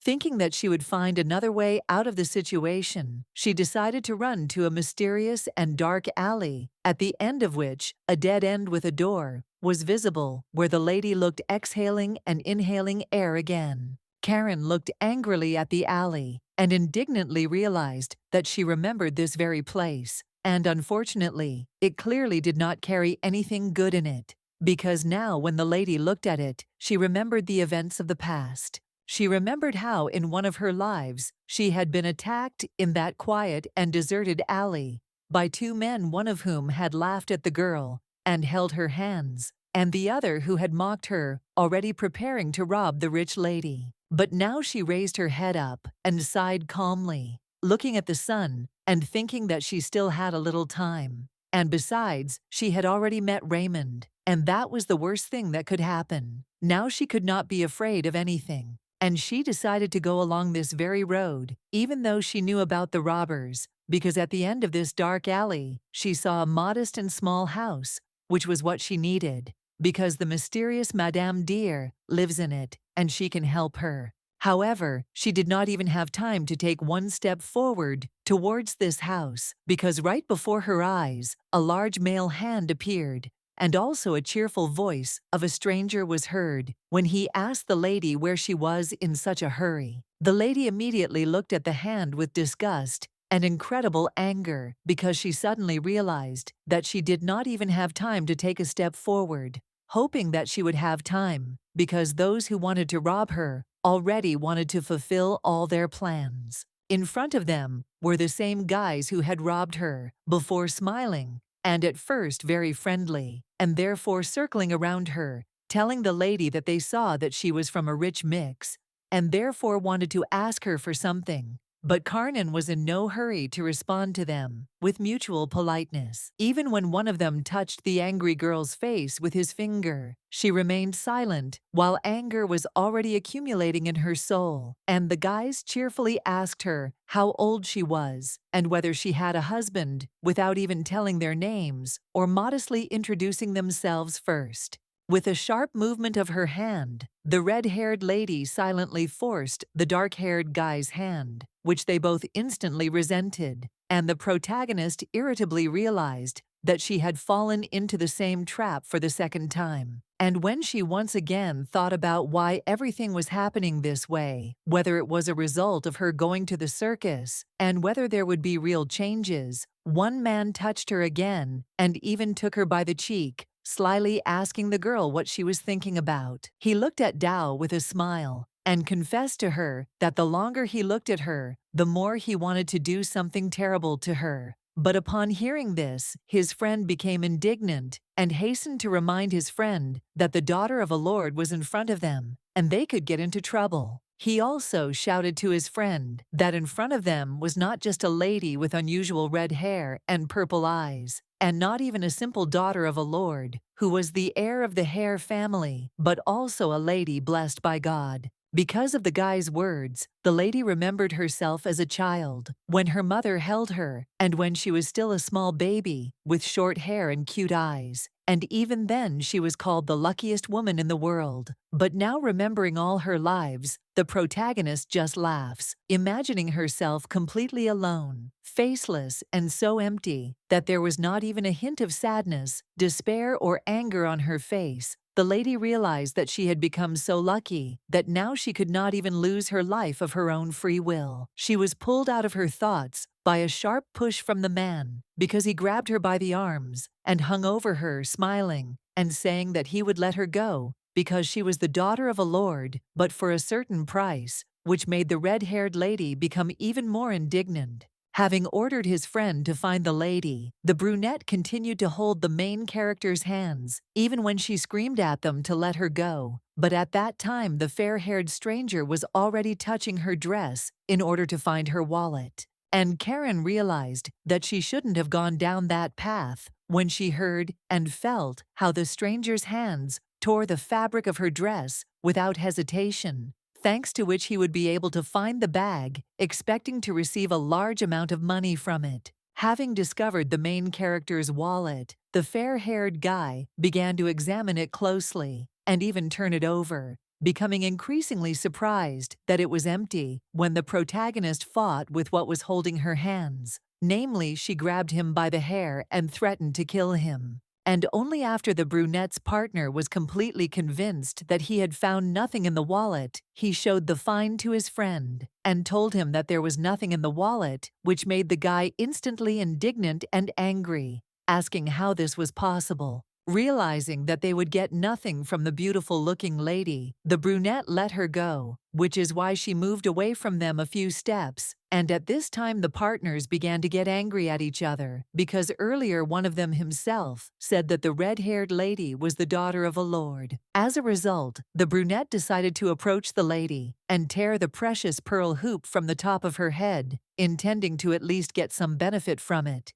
and shouting discontentedly at the llama that he did not understand why she was dressed so luxuriously and richly when she did not have even 1 kopeck with her. But when the man was not expecting any resistance from the woman, who was probably scared, he noticed that Karen suddenly raised her head and looked at him, called him by the name Hans, and asked him if he guessed how long it took to do her hair like hers. The man looked at the girl and was even scared because she had named his real name, even though she was seeing her for the first time, and had not even told her his name. So he hesitantly asked the lady where she had learned his name. But in response, the lady only slowly rose to her feet and continued to speak, saying that even if he stole all her jewelry, his wife would not stop despising him. And the lady knew all this for the reason that she was 100% familiar with the plot. She even smiled, as if she would now be completely unafraid of the criminal in front of her, boldly threatening him with information about the future,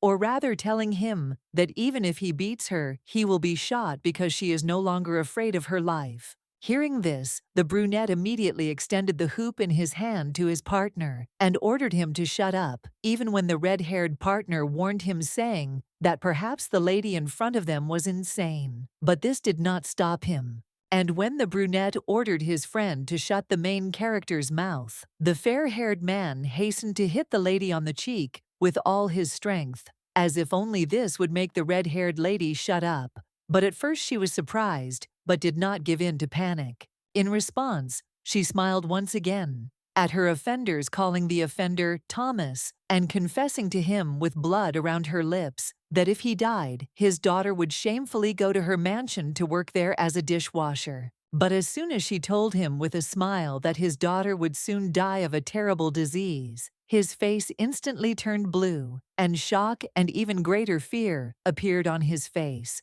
which was mixed with indignation, a desire to take revenge for the cruel words. And when the girl with purple eyes saw that her words made one of the guys pull out a switchblade from his pocket, she suddenly became more serious and angry, asking herself in her mind if the end would really be the same again. And by the words about the same end, she meant exactly that. Once again she was saved by Raymond, who appeared literally out of nowhere, and saved her from two robbers hugging and pressing her to himself. But at that moment they looked at each other as if they did not feel anything. And so she ordered the fair-haired guy to quickly kill her and do it as quickly as possible, while the stranger himself was trembling and could not decide to move his hand, forcing the node to slide down the throat of the protagonist, who in fact so wanted to end everything as quickly as possible. The guy's hand was shaking, and he still couldn't bring himself to make a sudden movement, causing Karen's neck to bleed, which is why the red-haired lady even yelled at him, telling him not to hesitate, because in fact, Raymond was about to show up here and ruin everything. Already with a wound on her cheek, she looked back and already felt the approach of Rayon, who again wanted to be an unnecessary savior for her, because an angry woman, on the contrary, only wants death. But she never expected something strange to happen, because the lady suddenly felt a sharp pain in her stomach right after she heard the words of an unknown man, that someone was standing in his way, and immediately after that, she felt a sharp push. The killer's folding knife quickly became bloody, but the blonde guy's hand was shaking, while Karakin already understood that the most important thing had already happened, and therefore she just needed to wait for the moment when everything would end. He walked away from her, and the couple began to quarrel, when one asked the other why she did it, and while the second answered that everything was not as he thought. And while they were quarreling, the lady in the luxurious blue dress gradually curled up from a sharp pain in her stomach, covering her stomach with her hands because blood was pouring out of it like a river. The red-haired lady whispered that it hurt, but no one heard, which is why she gradually sank into her thoughts, realizing that she would no longer be able to predict anything if Nancy was no longer there, and Donna was not around either. Her face depicted emotions of true pain that she could not bear, and that was what shocked the lady, because over 100 years of life, she had become accustomed to all pain. But for some reason, it was she who made her suffer and scream about it, and she realized that she was in a very difficult situation, because it was in this state that one of the strangers covered her mouth, telling his friend that now they would have to get rid of this frame so that no one else would know what they had done to the lady of noble birth. And while the red-haired shocked lady's face was filled with fear and questions about whether she would survive, how quickly she would die, and what the brunette held her mouth tightly and with sweat on his face told his friend to act faster so that no one would notice them, but they wouldn't even be able to escape from the crime scene. And all because of a bearded guy with a tail who could not decide to put his hands down with a knife and inflict injury on a woman because fear prevented him from doing so, which ultimately made the decisive choice for him. Because right after the deafening shot rang out, a bullet flew into the guy's head, passing right through, releasing a splatter of blood from his blood, causing the already undead stranger to fall to the ground, right in front of the dying lady. And when she felt that the guy behind her was no longer holding her back with his hands, because he had just as instantly died from a bullet wound, Karen was not even surprised or happy, but on the contrary, she was upset, realizing that everything had happened too late,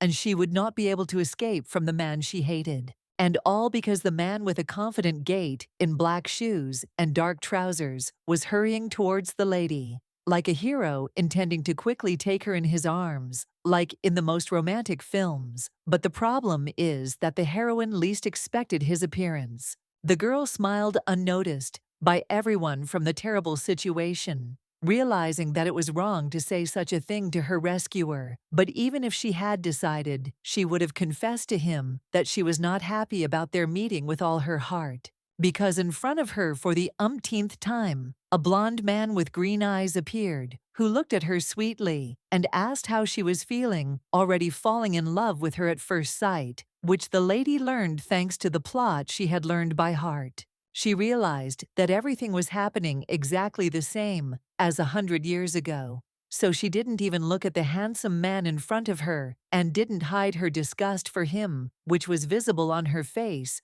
when she frowned indignantly and didn't respond to the hero of the novel. Having decided to look at him with at least a displeased look, the lady felt disgusted, even at the thought that everything was being played out over and over again. even when the seemingly very attractively dressed handsome man with it seemed good intentions, knelt down in front of her, asking how she was feeling. Looking at his appearance, which for many may seem almost perfect, starting from the angles of his face and ending with his hair, the girl remembered that a guy named Raymond not only has a gorgeous appearance from birth, but also an interesting backstory. Imagining him with a gun in his hands, surrounded by darkness, and with a sharp gaze, the girl thought that he was not a noble knight, although he sought to protect ordinary people from injustice, which seemed to be the work of his life. The thing is, he worked as a sniper killing people to order, which he did one night in his life, already looking at his target through the sight of a gun, while one arrogant officer spoke harshly to a soldier in uniform and pointed his finger at him, forcing him to bow. Karen remembered all this and thought that working as a sniper did not do Raymond a great honor. But this did not stop the guy, because that night he decided to shoot the man with their gun, because of which the soldier immediately grabbed him, asking the captain what happened, and not yet realizing that he would not wake up. He sat in the bushes and already heard the cries of alarmed soldiers that there was a killer somewhere here. But at that time, he did not yet understand that a barrage of criticism would fall upon him, saying that only cowards shoot from cover. But this was only the first murder of the main character. However, when behind Raymond with a gun, there were more and more corpses, people whom he took the lives of, thanks to his own weapon. Criticism towards him became less and less because bad personalities for many died,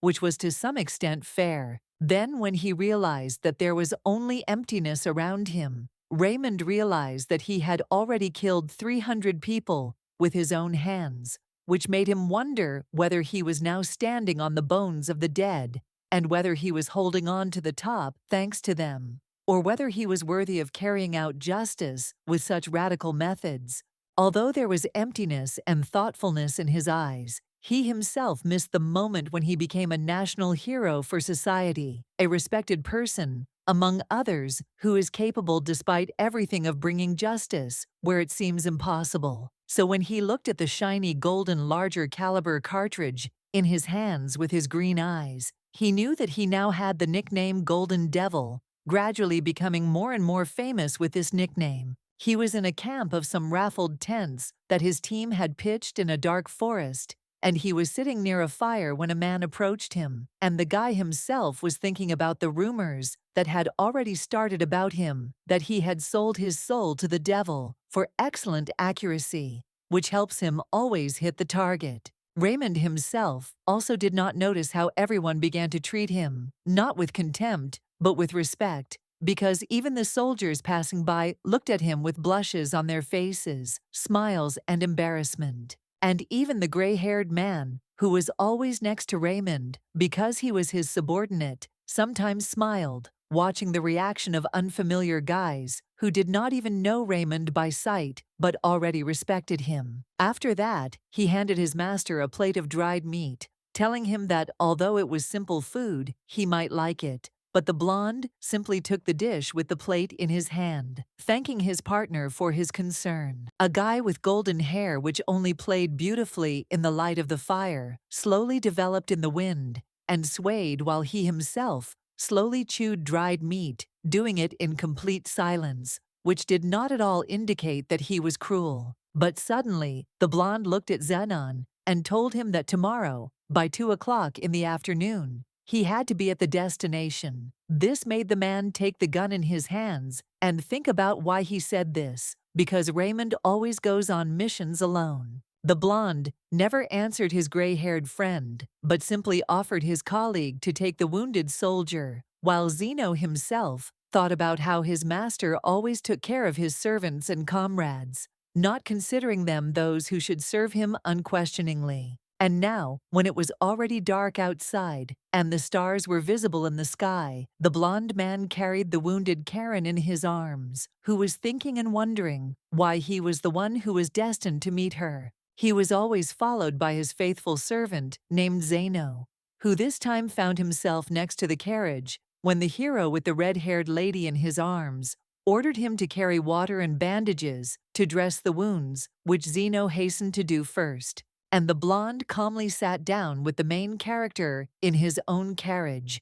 intending to do only a good deed, because he was already waiting for the moment when the servant would bring him bandages and other supplies to help the lady. However, when Zeno ran away from the carriage to bring his master what he ordered as quickly as possible, she wondered why the guy decided to help the lady, if he usually doesn't even wander the streets of the city. And when Zeno looked closely at Raymond, he clearly noticed that there was a sly and insidious smile on his face, albeit unnoticeable to everyone else, which is why he assumed that he himself had wounded Karen for his own purposes. Some time after, everyone had sat down in the carriage, with Karen lying on Mr. Raymond's lap, and the butler and Donna also in the transport. Everyone was heading home, as they had already been in the city for too long. The butler silently glanced at the suspicious Raymond, while Donna, with a blush on her face, could not tear her eyes away from him, saying that she had already treated Karen's wounds, but now she had a couple of questions for the guy himself. The lady with green eyes dared to ask the blonde what he was doing on the territory of Lord Hare, that is the father of the main character, which the main character also asked him, as if irritated by his presence, but the guy only answered with a sly smile. He said that it was his personal business, which made the red-haired lady on his lap even more angry, realizing that the guy next to her increasingly seemed to her not a simple hero, but a cunning charmer. However, when the guy admitted that he was also here for the reason that his fiancée was also here, Donna suddenly blushed, asking who he meant, and the butler Bowen only became even more angry. But when he told everyone loudly and clearly that his bride was Lady Isola Evans, everyone suddenly fell silent and admired nothing anymore, which was evident from Donna's painted face and Bowen's angry expression. This only made the main character smile and sigh, as if she was now mocking Raymond's behavior and manner of speech, forgetting that her wound had not yet completely healed and needed to be taken care of. But when the carriage suddenly jumped on the move because of a large rock, Karen moved and grabbed her stomach, growling in pain, which caused Donna to approach her and ask about her well-being. And Raymond carefully covered her wound with his hand. With his green eyes, in which there seemed to be nothing but severity, the blonde looked at the girl and told her that her strong corset had taken the entire blow, which is why the wound was not so deep, and everything was more or less fine. Hearing this, Donna was so indignant that she looked at him with anger and silence, as if she did not understand how he could tell her such a thing when the lady was still uncomfortable, and she would have to wait for a full recovery. Then he decided to scratch his golden hair, look at the floor thoughtfully, and tell Donna that if she didn't believe him, they could try to take off the corset and look at the wound. But if no one trusted him, hearing this, the red-haired lady looked at him puzzled, and said playfully that she saw that he was not at all slow in his desire to undress her as soon as possible, to which the slightly embarrassed guy replied that he meant something completely different. This surprised and outraged Donna even more, who jumped up in the carriage and raised her hands up angrily, looking at the blonde, and telling him that this was real shamelessness. But she was interrupted by Karen herself, who explained that it was a joke, and they were almost there. Suddenly, the carriage hit a rock again, causing it to shake violently and sway from side to side, causing the lady to grab her stomach wound again and close her eyes, clenching her teeth, trying to endure the pain. The butler was the first to be outraged by this, shouting at the blonde and telling him that he couldn't allow himself to behave so calmly when there was a lady in serious condition next to him. To which Raymond responded calmly, saying that her life was not in danger and that there was no problem. Karen was also outraged by the guy's words, still holding her stomach with her hands, and smilingly asking the guy if she thought that her wound was just a scratch in his opinion, which was not even serious. Now the guy was trying more to joke or tell his opinion and to apologize, explaining that he didn't want to seem rude or respond with anger because, in fact, he just wanted to tell her that the wound wasn't fatal and she could recover. In response, The red-haired lady only turned away from him with furrowed brows and replied that she didn't mean to be sarcastic and therefore apologized for her words, also warning everyone that it seemed she was about to lose consciousness. Only then did everyone in the carriage fall silent, allowing the main character to enjoy the silence. And Donna sat down on her knees in front of her because she is trying to help Karen more than anyone else and is worried about her, as if she were a dear friend. She even began to cry right in front of the lying Karen and blush, looking at how difficult it was for the mistress to experience pain, which made the perplexed protagonist wonder why her servant was shedding tears over trifles. But when she looked at the face of the blonde Raymond, who sat quietly in the carriage and did not move, she saw a completely different picture because he simply looked at her without any emotions of pity or worry. He asked her with the same indifference about her health, as if he did it not out of empathy, but out of politeness, which is why the red-haired lady was surprised to hear only such calm words about her health when she couldn't even get up normally. The discouraged lady looked at the blonde man in amazement and admitted to him that if she was bleeding now and could not cope with the pain, then everything was fine, which is why Raymond apologized again, closing his eyes in slight shame. When the guy plaintively explained that he didn't know how to take care of people and support them, the red-haired lady only sighed in irritation and realized that Raymond was just another victim of the plot, and he didn't deserve her anger. And when the guy had already decided to calmly admit to her that he hadn't been out anywhere for 10 years, a current seemed to run through the protagonist's skin, and she suddenly realized that she was dealing with someone who really didn't understand a lot of things. She decided to put her head on his lap, rather to say that she had a lot of fun with him, which surprised the blonde, and even asked the girl what she meant, but the lady never answered him. The lady decided to just look away and think about something of her own, because it seemed that conversations with people who were not interesting to her no longer brought her pleasure, especially since the blonde seemed completely empty to her. In her head, she remembered the Elan big and beautiful, realizing that for the first time she saw such an amazing animal, which instead of obediently showing tricks, decided to rebel and try to gain freedom. Remembering also how demonstratively and majestically he raised his trunk, the girl understood that she herself could not believe that somewhere on earth such beautiful and amazing creatures, striking in their grace, walked. This is exactly what the girl told everyone in the carriage, or rather the smile never left her face, when she told everyone that she had seen an incredible spectacle today. Not even the elephant itself, but the graceful tricks of acrobats and other performers, which made the lady even feel happier. And then the blonde smiled, just as sweetly closed his eyes, and confessed to the heroine that he was now happy for her. And he also confessed that he also liked the elephant, even though he had to shoot it after the show. However, Donna still couldn't calm down, because tears were still streaming from her eyes. She blushed and looked at the floor in embarrassment, telling Karen that if she had never seen an elephant before, then it was all her fault. She couldn't stand it and burst into tears, confessing to the girl that it all happened only because of her, and that it was she who suggested that the lady go to the circus. But Karen, lying on the couch, calmly told Donna to be quieter, saying that everything was not so. Karen looked at her calmly when Donna told her that she didn't even know what would have happened next if Sir Raymond hadn't come to her and saved her from the robbers. But the mere mention of the guy who was annoying her slightly irritated the heroine. But when the crying blonde lady in front of her, with hope in her tearful eyes, said that this was fate, Karen suddenly realized that there was nothing around her, and just one word from the maid made her remember all her lives. Then the lady looked at Raymond's gray-haired personal servant named Zanon, and remembered that the characters followed the script, perceiving the development of the plot as something natural. But now everything was completely different, and when she also glanced at her personal butler named Bowen, she guessed that they probably perceived everything that was happening as completely correct of fate that was predetermined for everyone.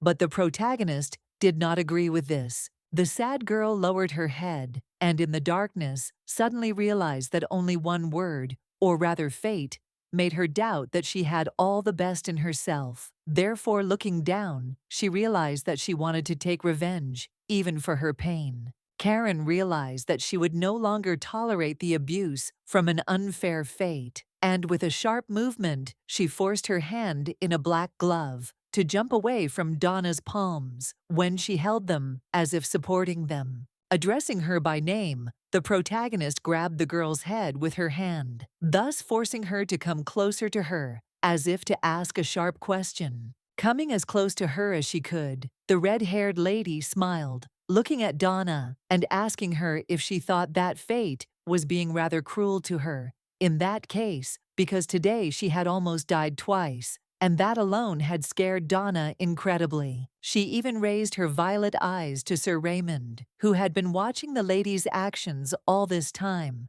and asked him if she was right in her judgments, asking it too insistently and angrily. At first, he answered the main character, "That's right," looking down and saying it with uncertainty. But after that he said, like, everything is not so, and he has one thing. But regarding this issue, then he looked at the red-haired lady with his green eyes, and honestly, with severity, said that despite all the most terrible things that were happening to her, it did not even frighten Lady Hare, which is why he considered her very suspicious. The next day, when the main character, along with the others, successfully reached home, one of the main characters in the story was in the Palace of Caire, in her room, where there were dresses scattered all over the bed, on the back of the bed. And it was Isela who was to blame for the disorder in the room, because every dress that she did not like even a little bit, she threw away and threw on the floor, ordering the servant to bring a new one, because they were not too smart or not too pretty.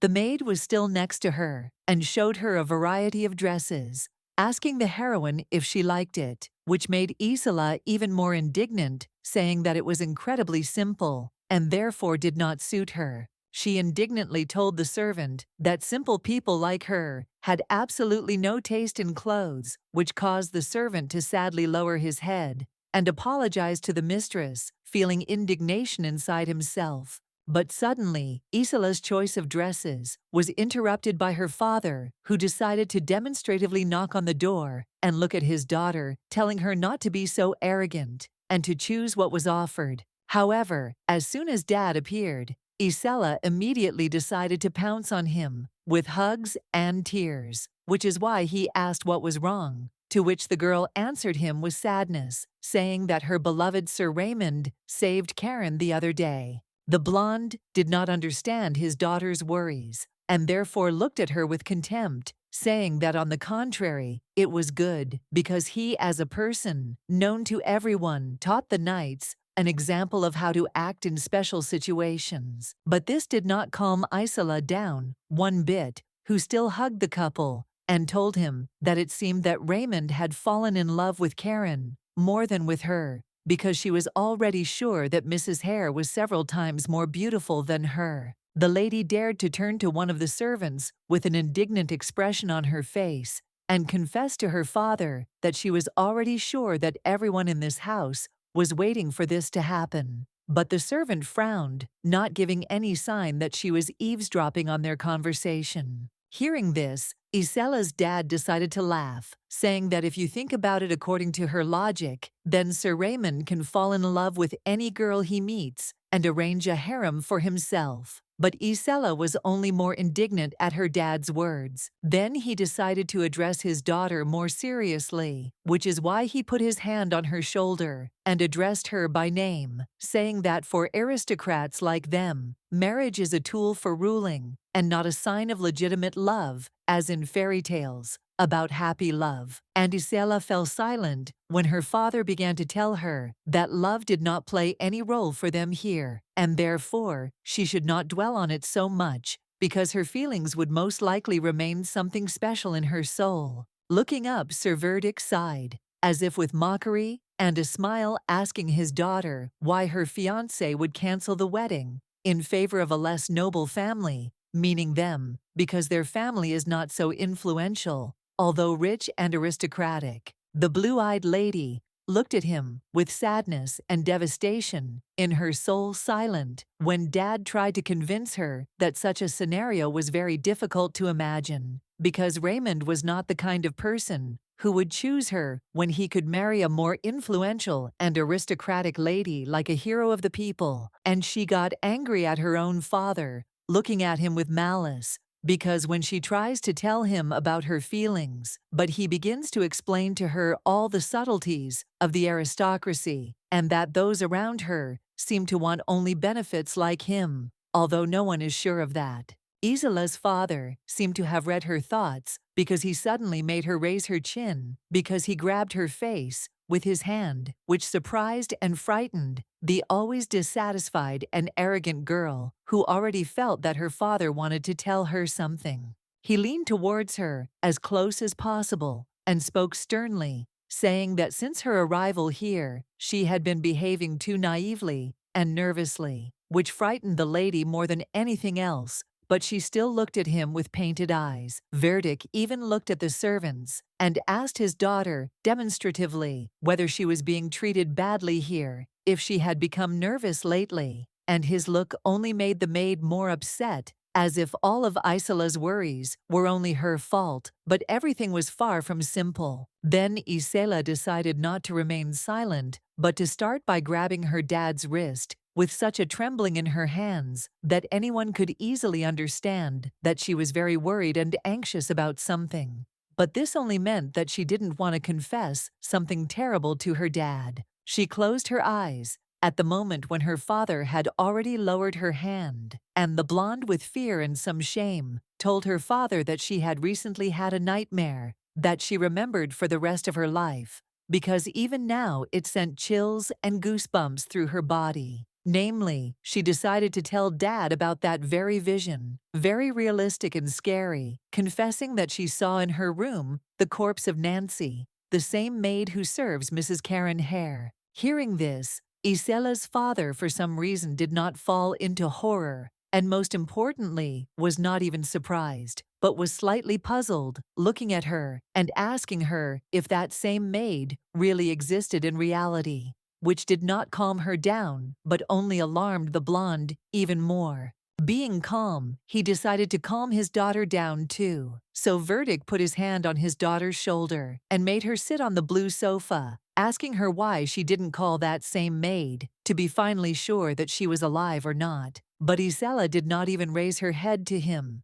As if from incredible fear and embarrassment, she was not ready to open up. So with her head down, she told him that the maid immediately after the vision disappeared somewhere, or rather, 2 days after they arrived at this terrible house. Hearing this, Verdict was surprised, and now became wary, also sitting down next to his daughter on the divan, and answering her that quite a lot of time had passed since their arrival. And also he did not finish his sentence, as if his thoughts were louder, and he did not know what to say. And Dad continued to be near his daughter, who it seemed did not calm down, but only became more worried, trying to sit closer to her father and tell him what for her was a real nightmare in reality. Her face showed genuine horror and confusion, because she confessed to her dad that she had not seen Nancy since she had seen her corpse, which terrified her so much that she could not live peacefully in this seemingly ordinary mansion.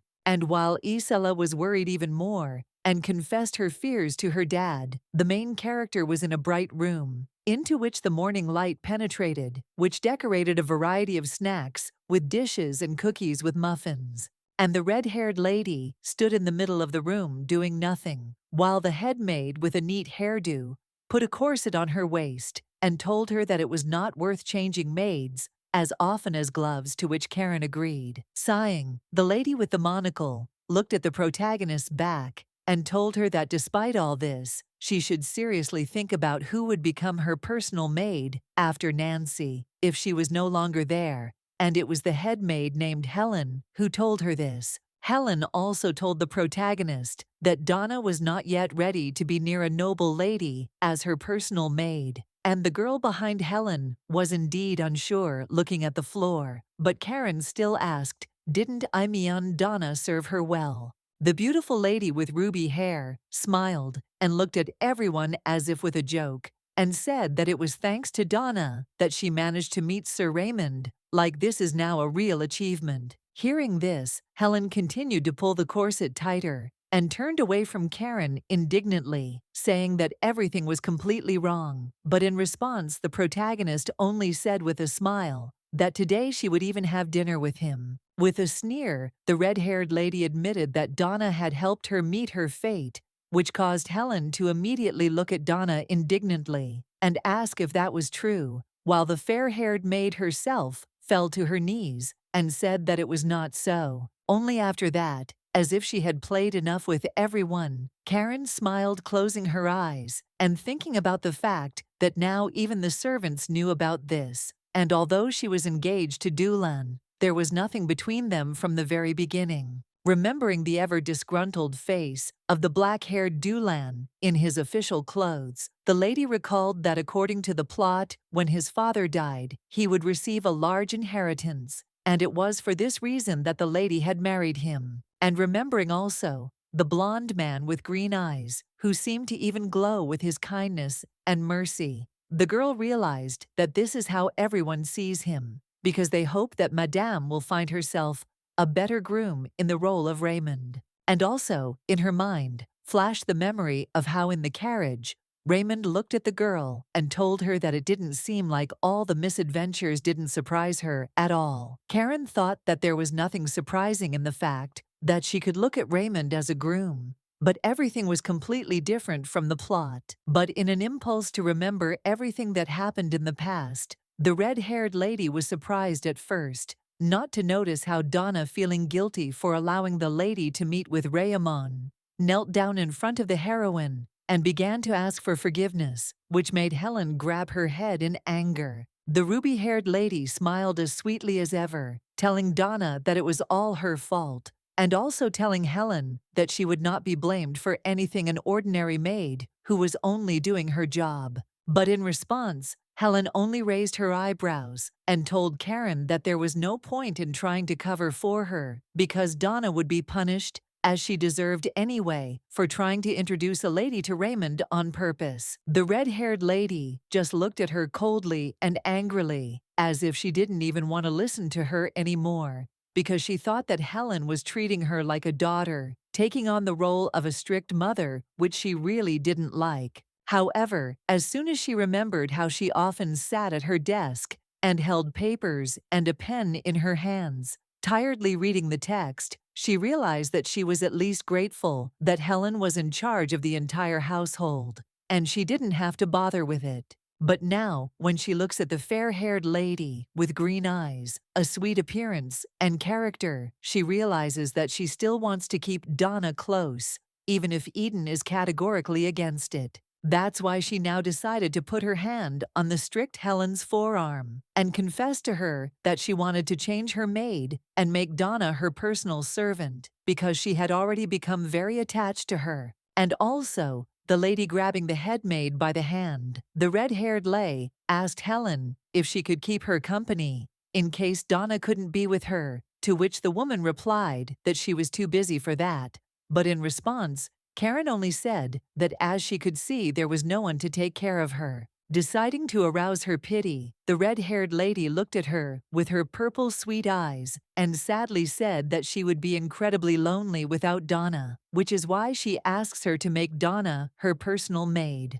And then Donna fell silent, looked at the protagonist, and eventually realized that she could not refuse her, especially if the lady was asking her for it so persistently. She ended up angrily asking Karen not to use her cuteness for her own purposes anymore. But the red-haired lady was still happy realizing that the head maid would allow her to make Donna her personal maid, which is why she said that she would not do it anymore. After this, when the lady turned away from Helen, who said goodbye and said that she didn't understand what was going on in her beautiful and charming-looking head, the protagonist only smiled slyly, realizing that she had achieved her goal. When the heroine wanted to smile from the understanding that with the always kind smile of persistence, she gets what she wants, Helen suddenly confessed to the red-haired lady that after Nancy's disappearance, except for Donna, she still had no one to serve,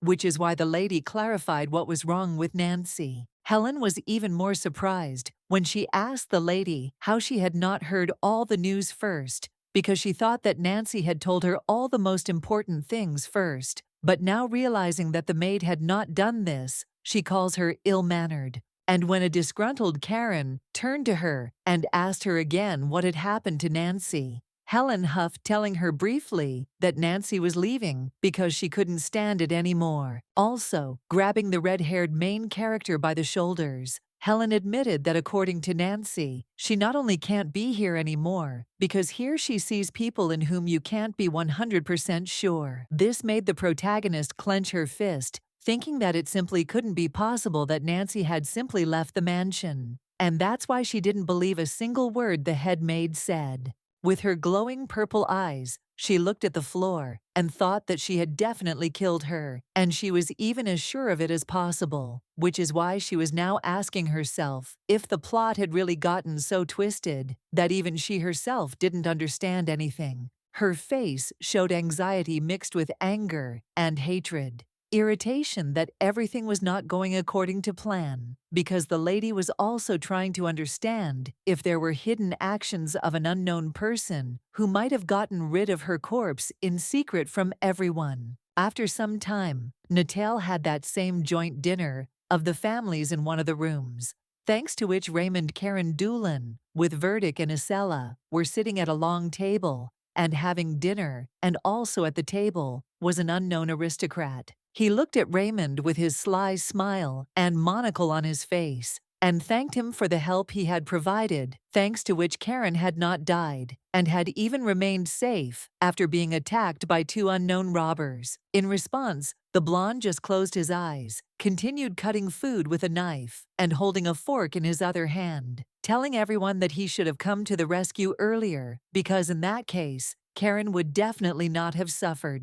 The main character also expressed her gratitude, smiling feignedly at the knight and telling him that he was a real hero, although in reality he was boredly thinking about how everything was happening as before, dull and monotonous. In her head, she still remembered how he looked at her in the carriage with his angry eyes. It seemed like he guessed something, but now the lady hurried to calm herself down, thinking that most likely he was overexcited at that moment, and in fact Raymond had not changed. The red-haired lady seemed to be cutting a dish on a plate with a knife, and it seemed that nothing was bothering her, but she was thinking hard about the fact that it seemed that the whole situation with Nancy had thrown her off track, and that was why she began to see things that didn't really exist. And Karen realized that Isella had changed a lot too, because the blonde suddenly turned to Raymond and asked if he didn't find it contradictory that the best wine was made in monasteries, since in fact wine was not spiritual. In response, the golden-haired Raymond told Iselle that the priest was the one who knew the most about this matter, and so he looked at Dulan, who was sitting next to him, who immediately became surprised, asking everyone if they were talking about him now. And Dulan was in no hurry to answer the guests' questions directly, because of the embarrassment that he felt, and he looked away even though he was holding a glass of wine in his hands, and saying that he needed to think, although in fact he was not just embarrassed by the large company of people. And his words were interrupted by a man with a monocle, who was also sitting at the table, and coughed into his hand, telling everyone that the inability to control oneself is a sin. But a taste for good wine is not such a serious crime as everyone thinks. He even turned to the murderous Lady Evans, who held a glass in her hand, and looked at them with her mouth open when the gentleman asked her whether she considered everything that they did every day to be unspiritual,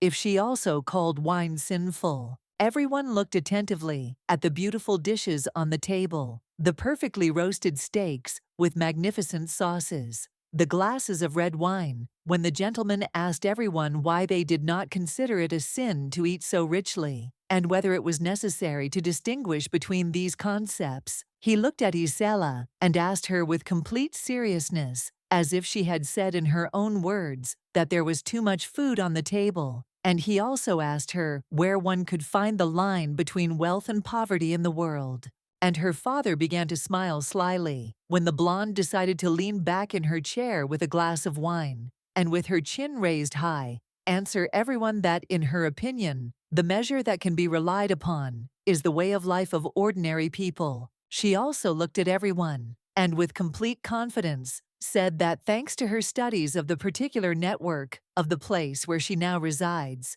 she came to the conclusion that these lands need systematic changes. All the guests and hosts of the house were sitting at a long table and listening to the conversation. When the gentleman with the monocle asked Isola whether her statements had any valid grounds, to which the blonde answered that of course they did, and the red-haired lady listened to their conversations, simultaneously putting pieces of the dish into her mouth, with the thought that it seemed that Isla also did not want to sit still if she herself started a conversation on rather adult topics. Looking attentively at how Isola, smiling, told everyone how she had recently conducted a study, looking at a stack of documents with the necessary information, Karen already understood that the blonde had a mission to show everyone that she was worthy of being the mistress of these lands. But the heroine mostly didn't care how and what Isola was trying to achieve, because she didn't surprise her at all. So she sometimes glanced at Raymond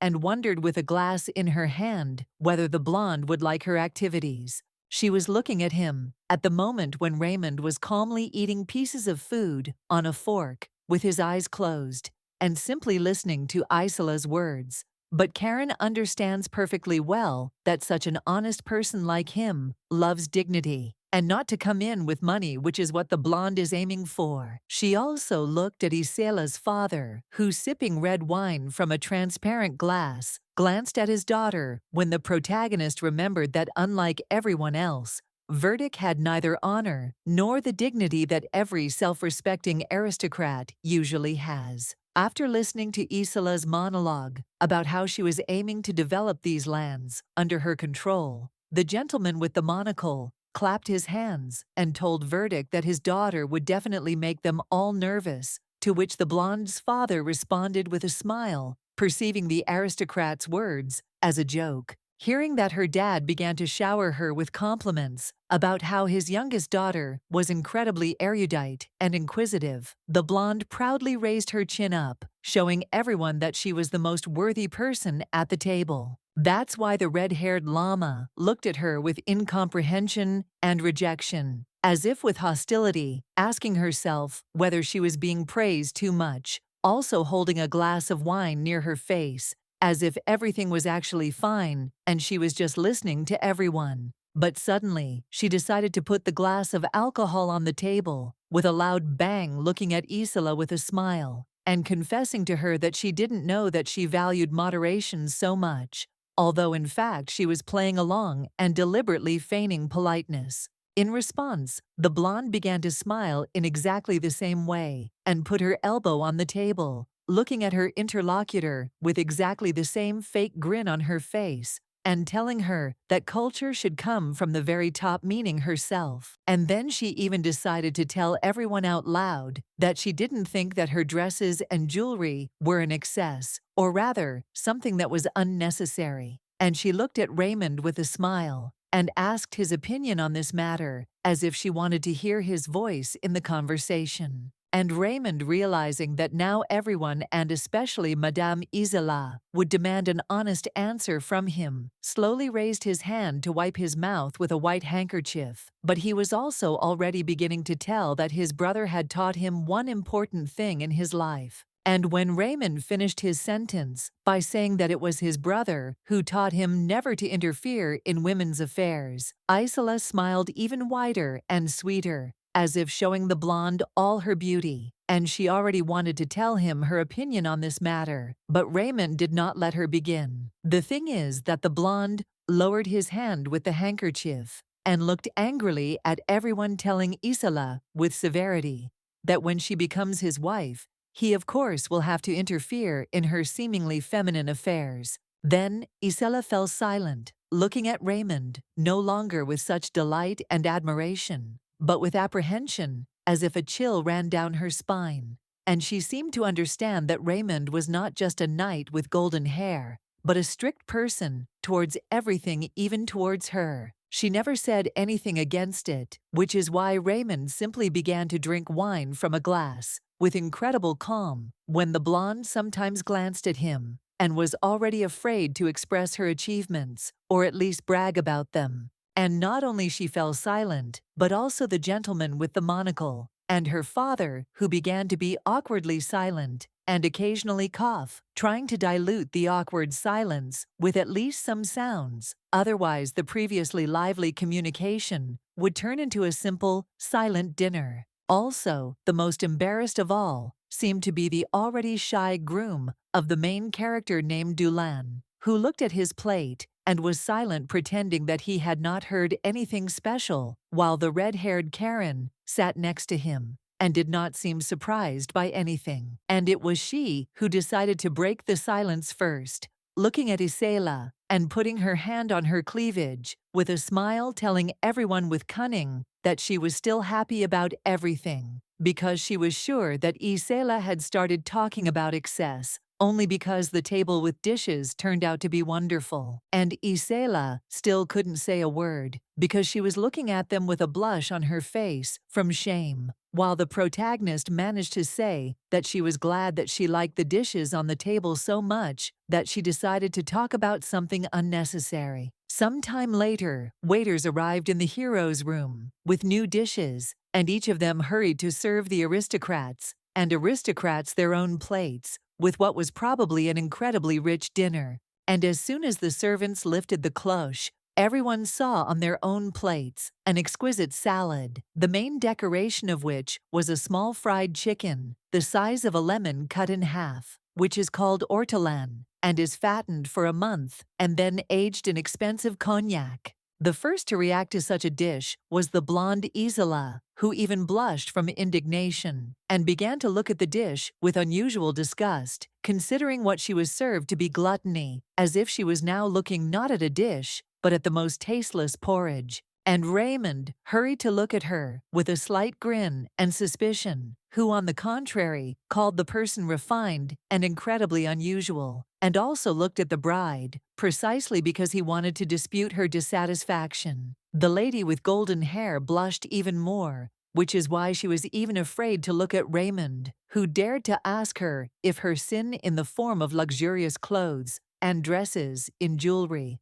was not the only one, because it seemed that she was spoiled in food too. And Verdict decided to support his daughter, putting his hand on the shoulder of the already uncertain blonde, and telling Sir Raymond that he was too cruel to her, because his daughter still does not understand many things, and also allows herself many things. In response, the blonde man with golden hair simply closed his eyes, and with unapproachable calmness said that he had already understood that Lady Isola was demanding of everything and thoughtful, and that was precisely what he respected in her intending to speak out less. And the red-haired La began to shake her head from side to side, with displeasure, realizing that Isela had miscalculated again, which is why she was now sitting on a chair with despair and sadness, when even her dad could not support her or encourage her, even if he stroked her back. However, it seems that Verdict noticed the strange reaction of the main character, which is why he looked at her as an enemy, also thinking that Mrs. Karen is definitely against Isola and will help say such provocative words in order to hurt her. And then he seemed to decide to teach Karen a lesson for her behavior and suspiciousness, because he began to thoughtfully tell everyone that in fact his daughter had a couple of reasons for concern which he remembered,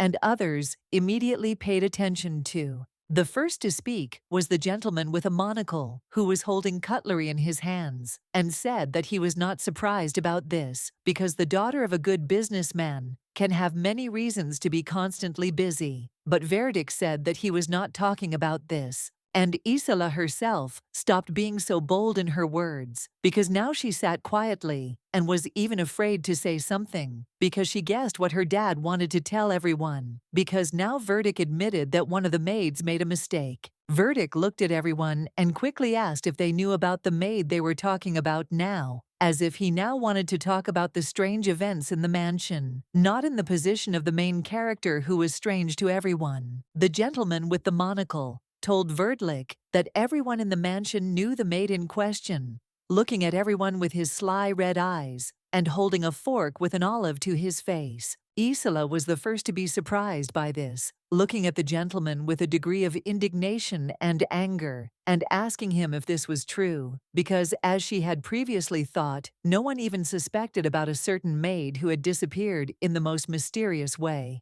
But the man with the monocle himself did not answer more fully and clearly, because no one else was looking at him. He simply ate his dish in silence, as if the topic was not for publicity, but something that was customary to remain silent about. And the silence was broken by the main character, who took and presented a glass of red wine to her face, and sternly told everyone that her personal servant named Nancy, who they were talking about, had recently quit, which sounded strange. The first to be stunned by this was Isola, who banged her fist on the table and almost stood up from the table in indignation, looking at Karen in shock and asking her how this happened, because she had previously been almost sure that she was on vacation. And her words were interrupted by a silent and suspicious gentleman with a monocle who said that Nancy had come to him, saying that she couldn't do this anymore. And at that moment, he was slowly bringing a fork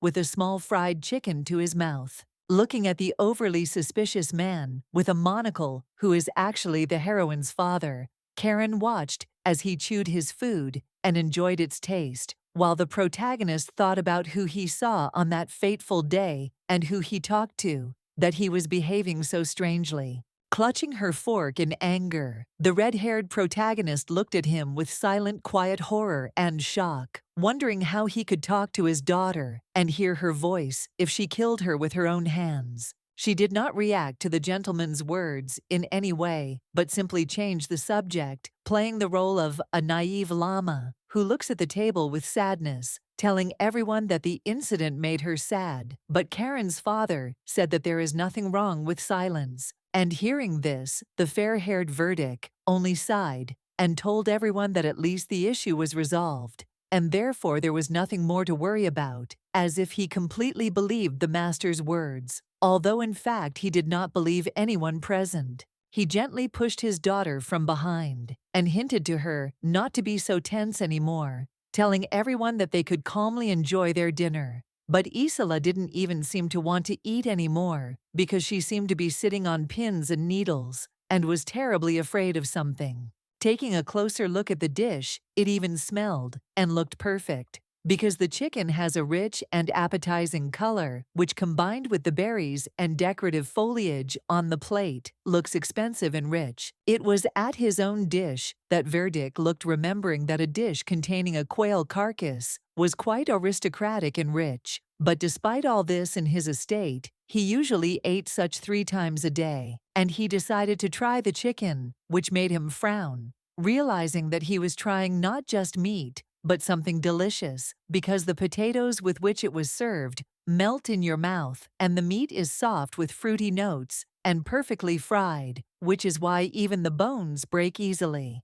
When the aristocrat was enjoying the dish and trying to figure out what the dish was seasoned with, which is why it tastes so great, suddenly one aristocrat approached him, asking what he was thinking about, which surprised Verdict. He laughed, telling everyone that it was so delicious that he began to enjoy its taste, which made Karen's father put his elbows on the table and smile, telling Verdict as a joke, but he says it to praise. Hearing the strange words from the gentleman, Verdict looked at him with suspicion and anger, thinking that while he was holding a fork in his hands and calmly eating a dish, he understood that he did not understand the value of these lands or the excellent taste. He decided to ask the gentleman with the monocle if they could somehow serve her such a dish at the table, which caused the guy with blonde hair to wave his hand and answer that unfortunately there were no more birds left on the farm for this. Verdict said that in that case, he wanted to personally speak with the chef who prepared the dish,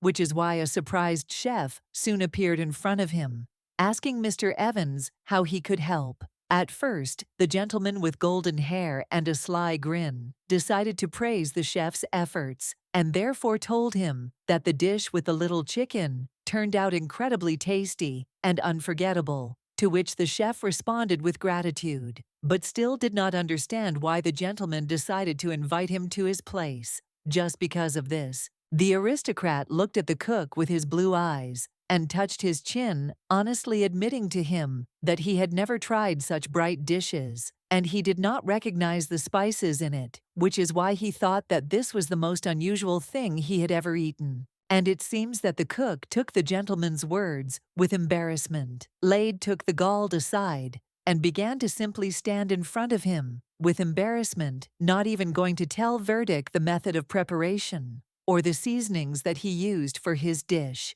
Verdict even took Poval by the hands and asked him if his preparation of the chicken was a secret, which is why he was silent. But it seemed that the gentleman with the monocle next to them wanted to say what the chef was so embarrassed to tell everyone. And then the true creator of the recipe decided to break the silence and admit to everyone that it was he who created the very dish that Verdict liked so much. But he did it with such embarrassment and with his head down, as if he was ashamed of it. And as soon as Verdict heard this, which the others also heard, he turned to Dulan with a stunned face, which the others did too, looking at the priest, as if they really did not expect him to have such a talent. And while Verdict was aware that it seemed that Dulan was also helping the cooks with the cooking in the castle, Raymond decided to look at Dulan with a smile and thank him for the excellent dishes, telling him that it was a real honor for him to try such food and from such a person. He also looked at him with interested eyes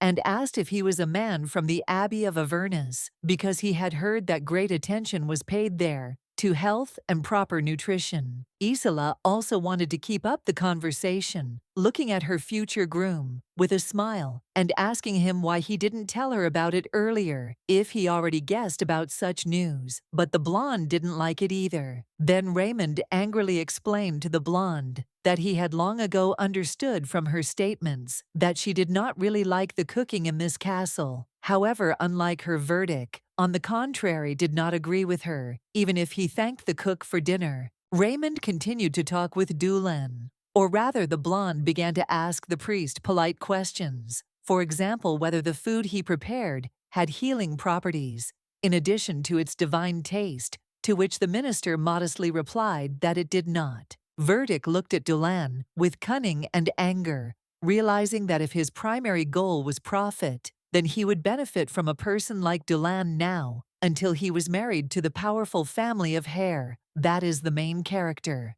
He wondered how he would first subjugate Dulan, which would be difficult for him, but then he remembered that his disgruntled daughter was sitting next to him, and suggested that Dulan could be entrusted with monitoring the nutrition and health of the Evans family members. It seemed that Isola was the most dissatisfied with the fact that Dulan, a person who lived with the principles of proper nutrition and health, began to cook food for them, which is why she displeasedly asked everyone if anyone was sick, which is why they were eating this. But her father immediately ordered her to stop the inappropriate conversation. Karen's father put his fork down on his plate with an ambiguous smile and admitted that Dulan was not feeling well, so he asked Isola not to bother him with her provocative questions because everyone seemed tired of each other. That's why she stood up from her place and told everyone that they would have to take a short break. And after that, he again invited everyone to the table,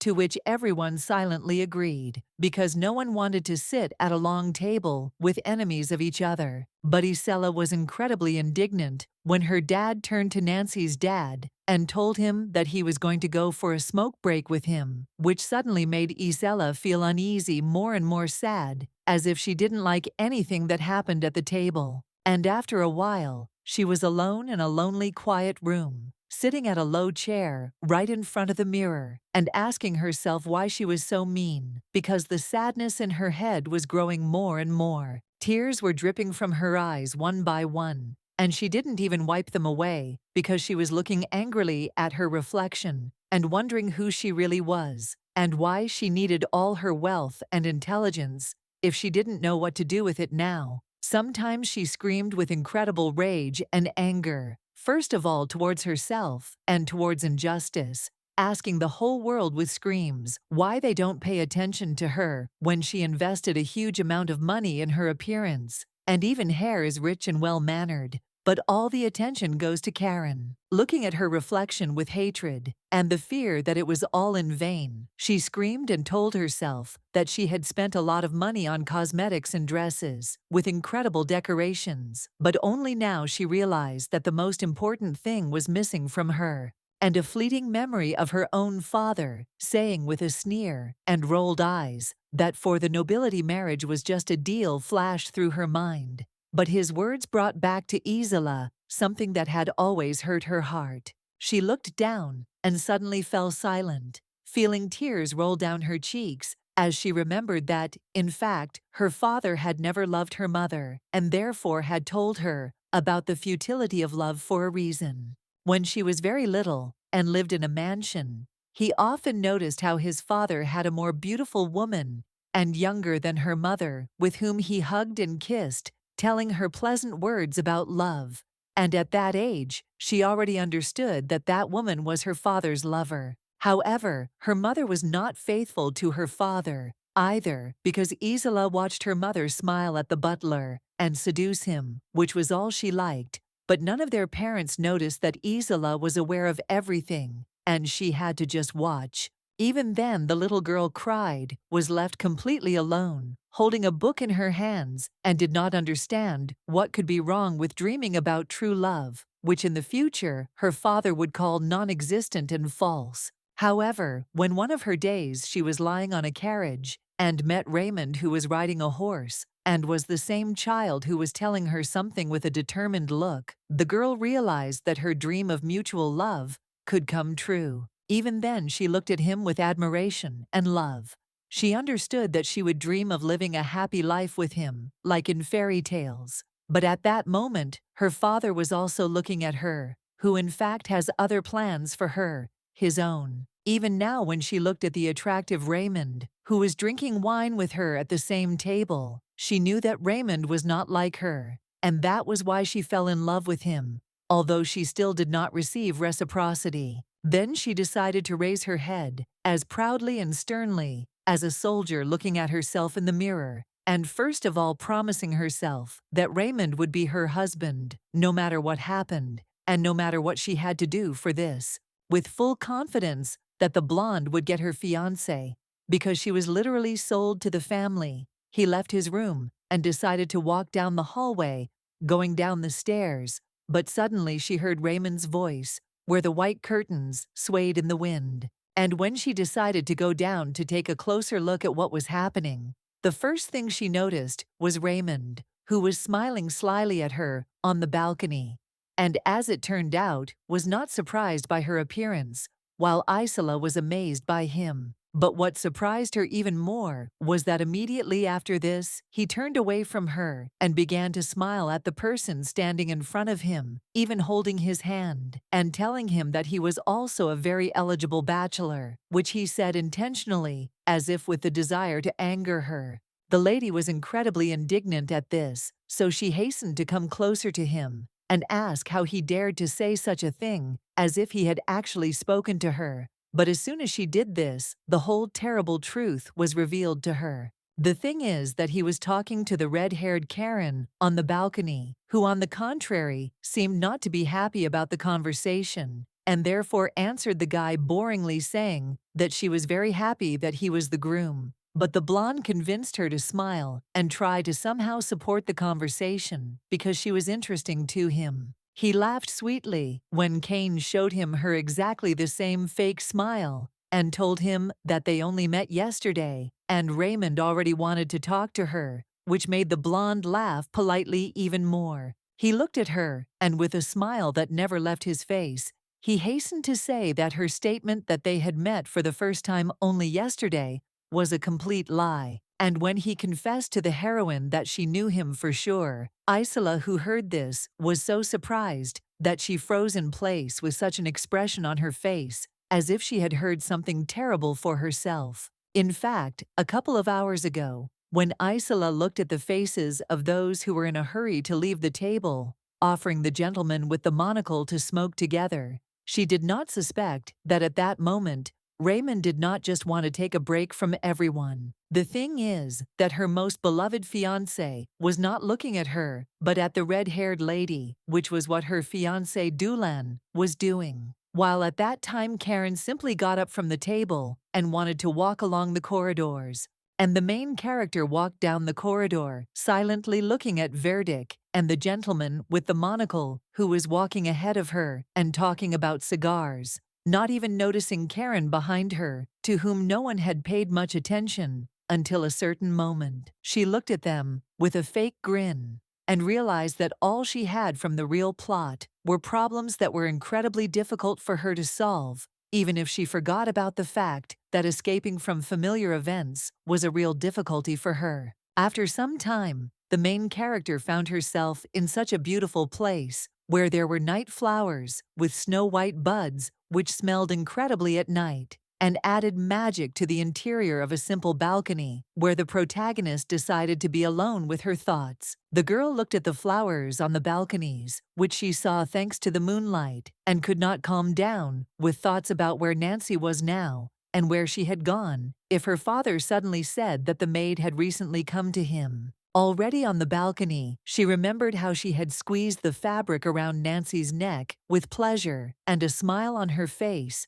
making her choke. But now she anxiously wonders who came to her father if Nancy is definitely dead. The girl also remembered how she suddenly realized that it seemed that Nancy's entire murder was just her imagination, which is why she looked down in shock. And now she also asks herself how she can trust herself now. After that, memories flashed through her head of how she sat alone on the floor with her head down and could not find the strength in herself. And now she does not understand whether she was going crazy and whether she can distinguish reality from fiction. Taking the purple rose in her hands and examining it, the red-haired lady thought about her problems, and that in the end, she needed to rely only on facts if she could imagine such plausible visions, or if it was all reality. Because of her doubts, she remembered what Isola said a couple of days ago with anxiety on her face. And the thing is that she did not admit to her that she saw a body in her room, which is why Karen now understands that it seems the girl would not lie. But the girl still broke off the purple petals from the rose,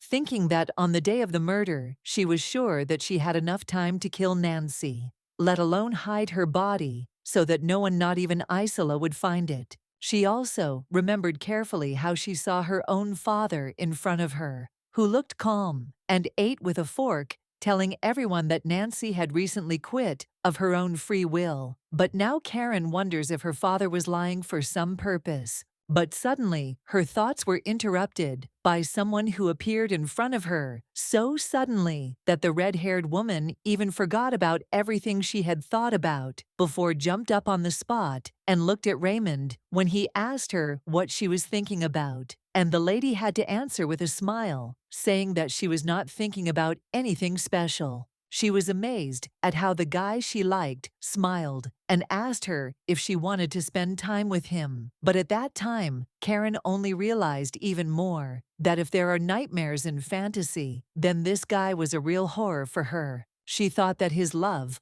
although captivating, did not lag behind the post itself of clear answers, which was alarming. But at that time the guy was already pouring light wine into 2 glasses. But Lei answered that she would not drink it since she was wounded. To this, the fair-haired guy responded with a smile, holding 2 glasses in his hands, saying that in that case, he would drink from 2 glasses for 2. But the irritated lady asked in response why he shouldn't drink straight from the bottle. Then he decided to calmly put the glasses of wine on a small table near him, telling the lady with a smile that it seemed she was angry with him, which caused the lady to turn away, asking in response whether in his opinion she had any reason to be happy. And the guy didn't answer this, only leaning closer to the protagonist and whispering near her ear that he was sure that they would have fun together. But only because of this, the house became even more angry,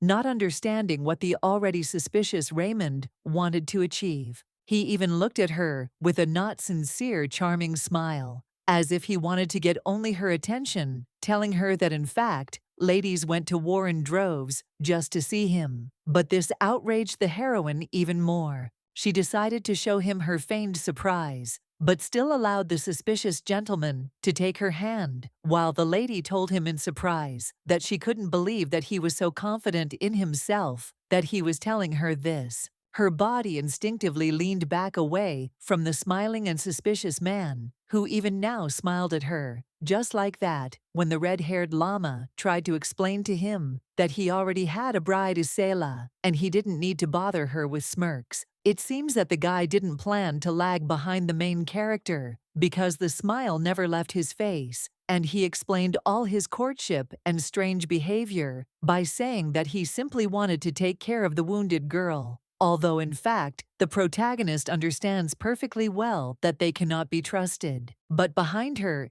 in the window, the red-haired woman could already clearly see Isela, flushed with anger, looking at them with such fury and jealousy that it seemed that after the blonde man's words, not even a hair would remain of Karen. She really had been watching them through the window all this time, and was burning with anger with the brightest flame, looking at Raymond, and not understanding how he dared to behave so provocatively and impudently, despite the fact that he knew perfectly well that the blonde would be his bride in the future. And although the red-haired lady asked the guy to leave her alone as soon as possible, in reality, she wanted Isela to go crazy over this incident, doing all this out of spite, and looking at Raymond, who at that time was looking at her hand, and saying that he was only asking to be with her for at least 1 second. But suddenly, he raised his eyes to her, and honestly admitted that her face looked very sour and dissatisfied. But this did not make the heroine softer, only looking at the blonde, and thinking that it was precisely because of his presence.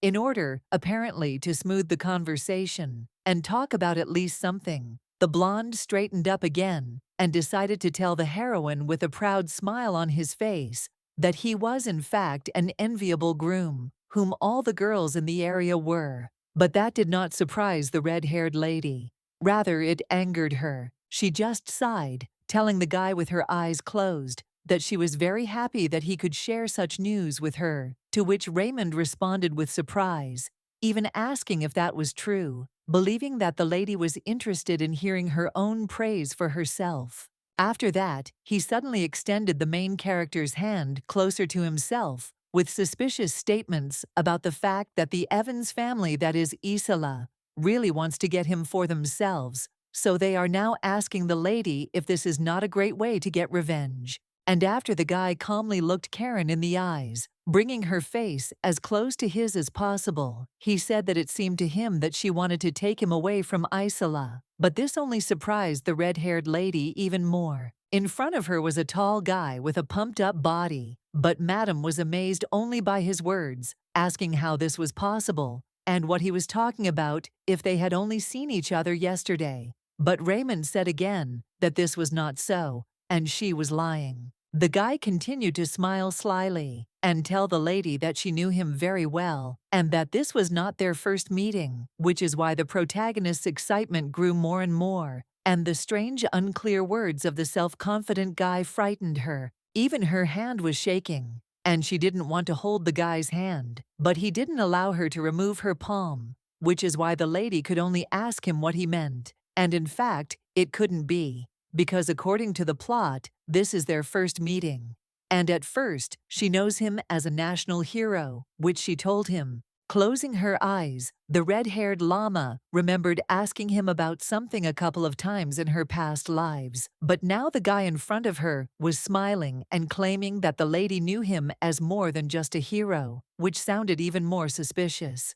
And she, realizing that it couldn't be that Raymond remembered her in past lives, decided to pretend to talk to him about romance, raising her head to him and asking if he thought she was seducing him while also trying to talk about something else. Madame continued to think that he didn't remember her and to convince herself of this, but the guy with golden hair in front of her only looked away and began his conversation by saying that he remembered that yesterday Karen called him by name. He's referring to the exact moment when the lady was stabbed in the stomach in a dark alley, causing her to fall to the ground and start screaming his name in panic for Raymond to save her, because now the guy says he's sure the idea of taking him away from Isola had crossed her mind. And after that, the woman with ruby hair lowered her head so that the blonde man could not see her emotions, and sighed as if she was tired or thinking about something. But in fact, she was buying herself time to think about what to do next.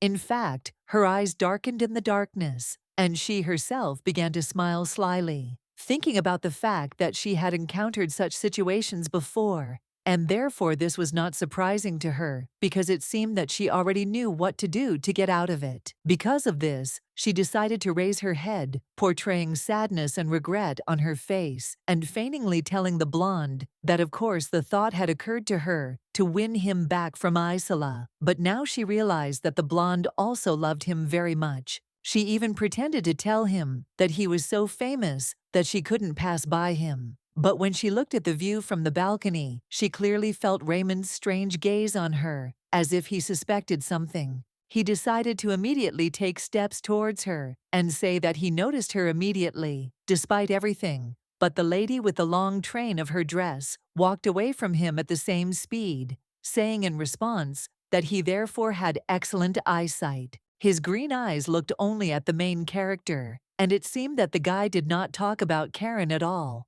although he wanted to be near her, because now he said with a smile that everyone admired him, as if this was the most important thing that the protagonist should know about him. His hand again reached out to the frightened lady, with the intention of touching her, while he himself continued to speak. But everyone admires him but not she, as if she had known him for a long time, which is what attracts him to her in earnest. And his eyes lit up like a hungry, bloodthirsty snake when he turned from a sweet and charming guy into a formidable and scary soldier, who told Karen that her face did not depict a drop of adoration when he was in front of her, which drove him crazy. Karen was so shocked that she looked at him with shocked eyes and an open mouth when his hand touched the protagonist's cheek, and in her violet eyes, the hope that she wanted to see in front of her, that very Raymond, a heroine for everyone and not a two-faced person, seemed to fade.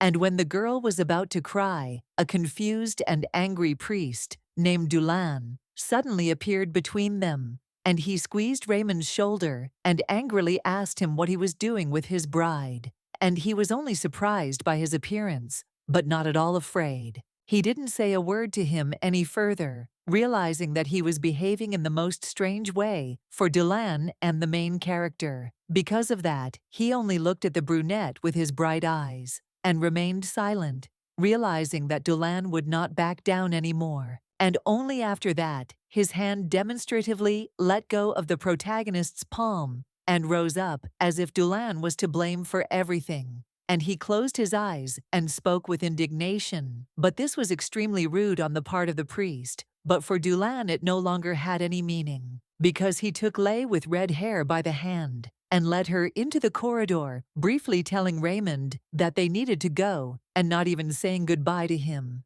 And Karen was silent as if from shock. The lady decided to turn to Raymond just once, wanting to see his reaction or face as if for the last time. But she only noticed that the blonde was still looking at her with suspicious, menacing eyes. She also saw behind her that after meeting her, Raymond decided to approach Isola, talking to her about something. But even now the girl finds oddities in his behavior, because in past lives he always chose her without any hesitation. Karen thought that if she hadn't changed, they would have been together again. But when she was thinking about it and turning to the blonde, she didn't notice how the priest called her name, so that she would no longer pay attention to him. And then when the girl looked ahead with her violet eyes, she suddenly realized that she did not want love or money, like everyone around her, but only death, while not forgetting to take revenge on everyone for the suffering in past lives. After some time, the red-haired lady again found herself at the table where the dinner had been held earlier, and she obediently sat down at the table when Dulan helped her sit down,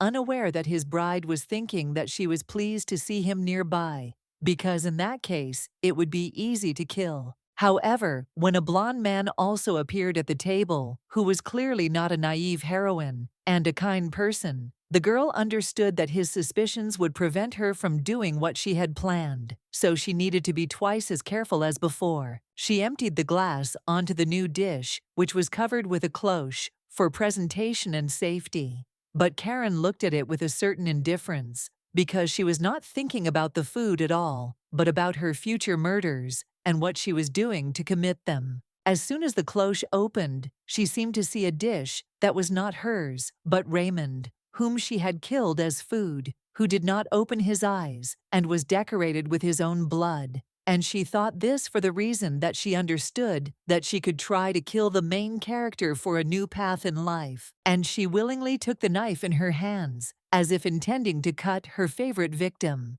But at the same time, she asks herself the question, will the same thing happen this time if she tries to kill Raymond and make him her main victim? However, she imagined the blonde not just dead in his plate, but smiling at her so sincerely and beautifully that the lady wondered whether this guy would fall in love with her this time, or whether everything would turn out to be more interesting. And the next morning, when Verdieu was sitting on the sofa in his uniform and spreading butter on his bread, he asked his daughter why she had called him so early. Since the previous night, they had stayed up late at dinner and had only fallen asleep in the middle of the night. However, when he looked at his daughter to understand why she was not answering, he noticed that the blonde was literally shaking from something and could not even raise her head up because anxiety still had not left her heart. She pounced on her dad and screamed at him, saying that something was wrong with Nancy and that she was having a terrible nightmare. But her father insisted on his own remaining calm and telling her that she had already been informed earlier that she had simply quit. And in fact, when Verdict looked closely at his daughter, he understood that he didn't care what happened to Nancy and what his daughter felt because he wanted not to interfere in the personal affairs of Karen's father for the sake of good cooperation and profit, and therefore he wanted to prove to his daughter that there was no need to worry. So he took his daughter's hand in his and tried to calm her down, saying that this was absolutely not something she should be thinking about because her engagement was coming soon, and she had to get enough sleep. And he also ordered her to return to her chambers and not disturb him while he rested. But in response, the blonde only began to wave her hands and tell her dad with indignation, saying that it seemed to her that Nancy could have been killed by one of the servants, or that the Lord himself had destroyed her. And she also said that he could have turned this to their advantage, made a profit out of it. However, as soon as she said anything about that night, when she first saw the strange, terrible vision in her room, Verlick hit the table with his fist with such force that Isola jumped back from him again, unable to speak from fear. With a tired look due to his lowered head and tired voice, Verdict sternly told his daughter not to say anything more about this topic. But Isola still looked at him as if she had not expected this from him at all, telling his daughter, through clenched teeth, that he had nothing to say to the owner of the house or to object to him in any way. He grabbed Isola by the forearm and gave her an incredibly hard blow, ordering her not to waste any more time on nonsense and to concentrate on business. And when the frightened and silent Isola looked at her dad, Verdict once again told her with all his anger that they had no right to even present anything to the lord of this estate, because any negativity from their side could have a bad effect on their careers and desire to get these lands. Only after Verdict had maliciously told her daughter that even if the lord himself had killed that maid, they should not care. Isola had finished, and the lord had calmed down, raising himself and calmly telling his daughter to prepare for the meeting with Raymond and not to think about something useless. Even when the girl jumped up and shouted to her dad that she was just trying to help him get to the swimming pool, he just pointed his hand at her and loudly with a squeal said that it seemed like she was only jealous of Karen, and that was why she was behaving so rudely. He turned away from her and seemed to not want to accept her point of view, telling his daughter that she was obliged to marry Raymond, and the engagement would definitely take place, and its failure would threaten everyone with a big scandal, which according to verdict, no one needed. And the girl had to just lower her eyes and quietly agree with her dad because she realized that he wouldn't even want to listen to her opinion and that he was only interested in the engagement and business development using his daughter's marriage. He even turned to her and said that she shouldn't jump above her head, hinting that she didn't understand anything about adult affairs and therefore didn't need to speak out. She should just do what her parents, or rather her father, said. Verdict closed his eyes and sighed wearily, explaining to his daughter that one should demonstrate knowledge when necessary, but excessive erudition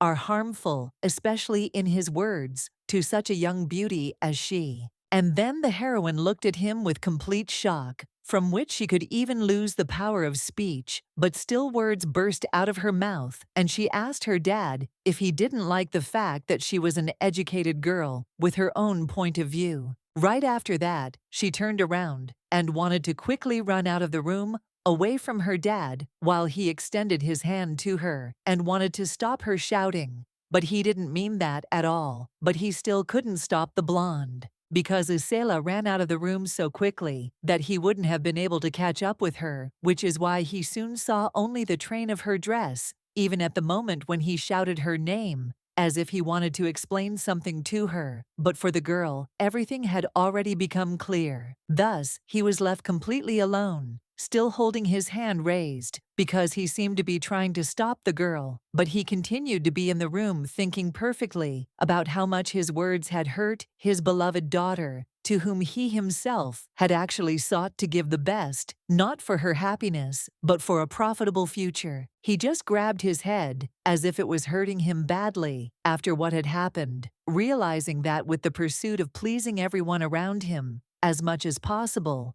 including Lord Hare, he did not notice that he had ruined his relationship with the closest person in his life. And while Verdiuk realized that for the sake of his own business, he would have to improve his relationship with his own daughter, Isela herself was already in the gray and gloomy corridor, thinking that this estate was cursed and gloomy, not only because of its appearance, but because of the terrible events that were happening in it, and from which she could not escape. The girl touched the gray wall and spoke angrily to herself, saying that even the doors and windows and interiors were the same, which made her incredibly angry and made her always nervous, like she was in some hospital with scary corridors. And she entered her room with blue sofas, white walls, and a miniature wardrobe near one of them, telling herself that she herself did not care about this house or its inhabitants. And she gradually walked deeper into the room.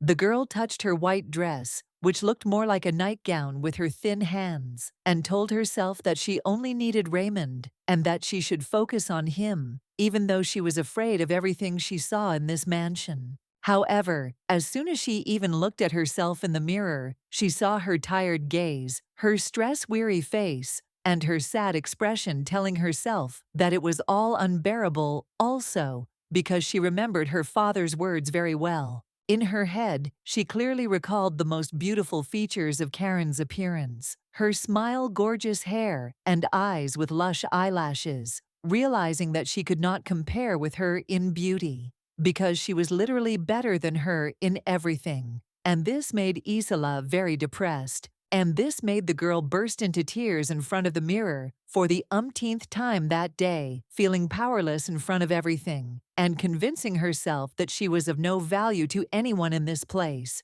and all her dreams of true love would not come true, because there were those who were better than her, not only in appearance. The only thought that calmed her down was that Raymond would marry her anyway, and to some extent, she was happy at least that she would achieve her dream. And with such thoughts, she decided to open the closet where she had prepared a variety of chic dresses for different occasions. Out of loneliness, she hugged not someone, but her own dresses, as if she could now only rely on herself, but no one else, saying only that Raymond would be her fiancé, repeating this phrase so many times that you couldn't count because of sadness and tears. To at least somehow calm herself down, she imagined Karen and Doolin as husband and wife, but old and twisted, thinking that they would be like that in the future, and then it would be they who would envy her, and not she, the protagonist. She was already imagining herself with Raymond, who was only happy to see her and smiled, which is what Isela does when they are both in paradise. Where the sun shines, there is a clear sky and warm air, which they will enjoy being happy and loving each other. And the girl hugged all her dresses, as she wanted to hug all her own dreams, with hopes saying that everything would be exactly as she dreams. Although now she only has thoughts about a bright future, and in reality, she does not receive support even from her father. However, when she decided to look at the images that she hugged and cried so much, she suddenly noticed that one of them was alien because she had never even seen it before, which is why she looked at it with shock and incomprehension. She decided to take the dress in her hands and look at it with a puzzled face, only to be convinced that it was not her thing. But now she does not understand why it is in her closet and who put it there. But suddenly, she still remembered the strange history of this outfit. Suddenly, only one memory flashed through her mind. Or rather, she remembered herself in that same dress, walking down the corridor on the very night she lost the necklace, and looked for it everywhere with a dissatisfied gait. And she also remembers very well that this dress was covered in blood that very night when she ran down the corridor from a terrible vision in her room, but raised her head and looked at that very lady who most unexpectedly appeared in front of her at that very time. And only now, the blonde looked away with emotions of suspicion because she was trying to find an answer to the question of where the blood came from, if everyone in this house claims that she imagined it and Nancy actually quit. Memories of the suspicious red-haired lady helping her change into a new snow-white nightgown flashed through her mind, but only now did she remember that he hadn't actually changed his underwear. However, she still remembers very well and clearly that there was blood on her clothes earlier because the train of her dress was on the back of a chair and was stained with it. So Isela is sure that it was not her blood. And also because of this, she intends to check the clothes. That is why, now when the lady wants to find answers to all her questions, she decided to stretch the dress with a sharp movement of her hand and take a closer look at it, seeing with her own eyes that there really are no stains on it, and it is perfectly clean.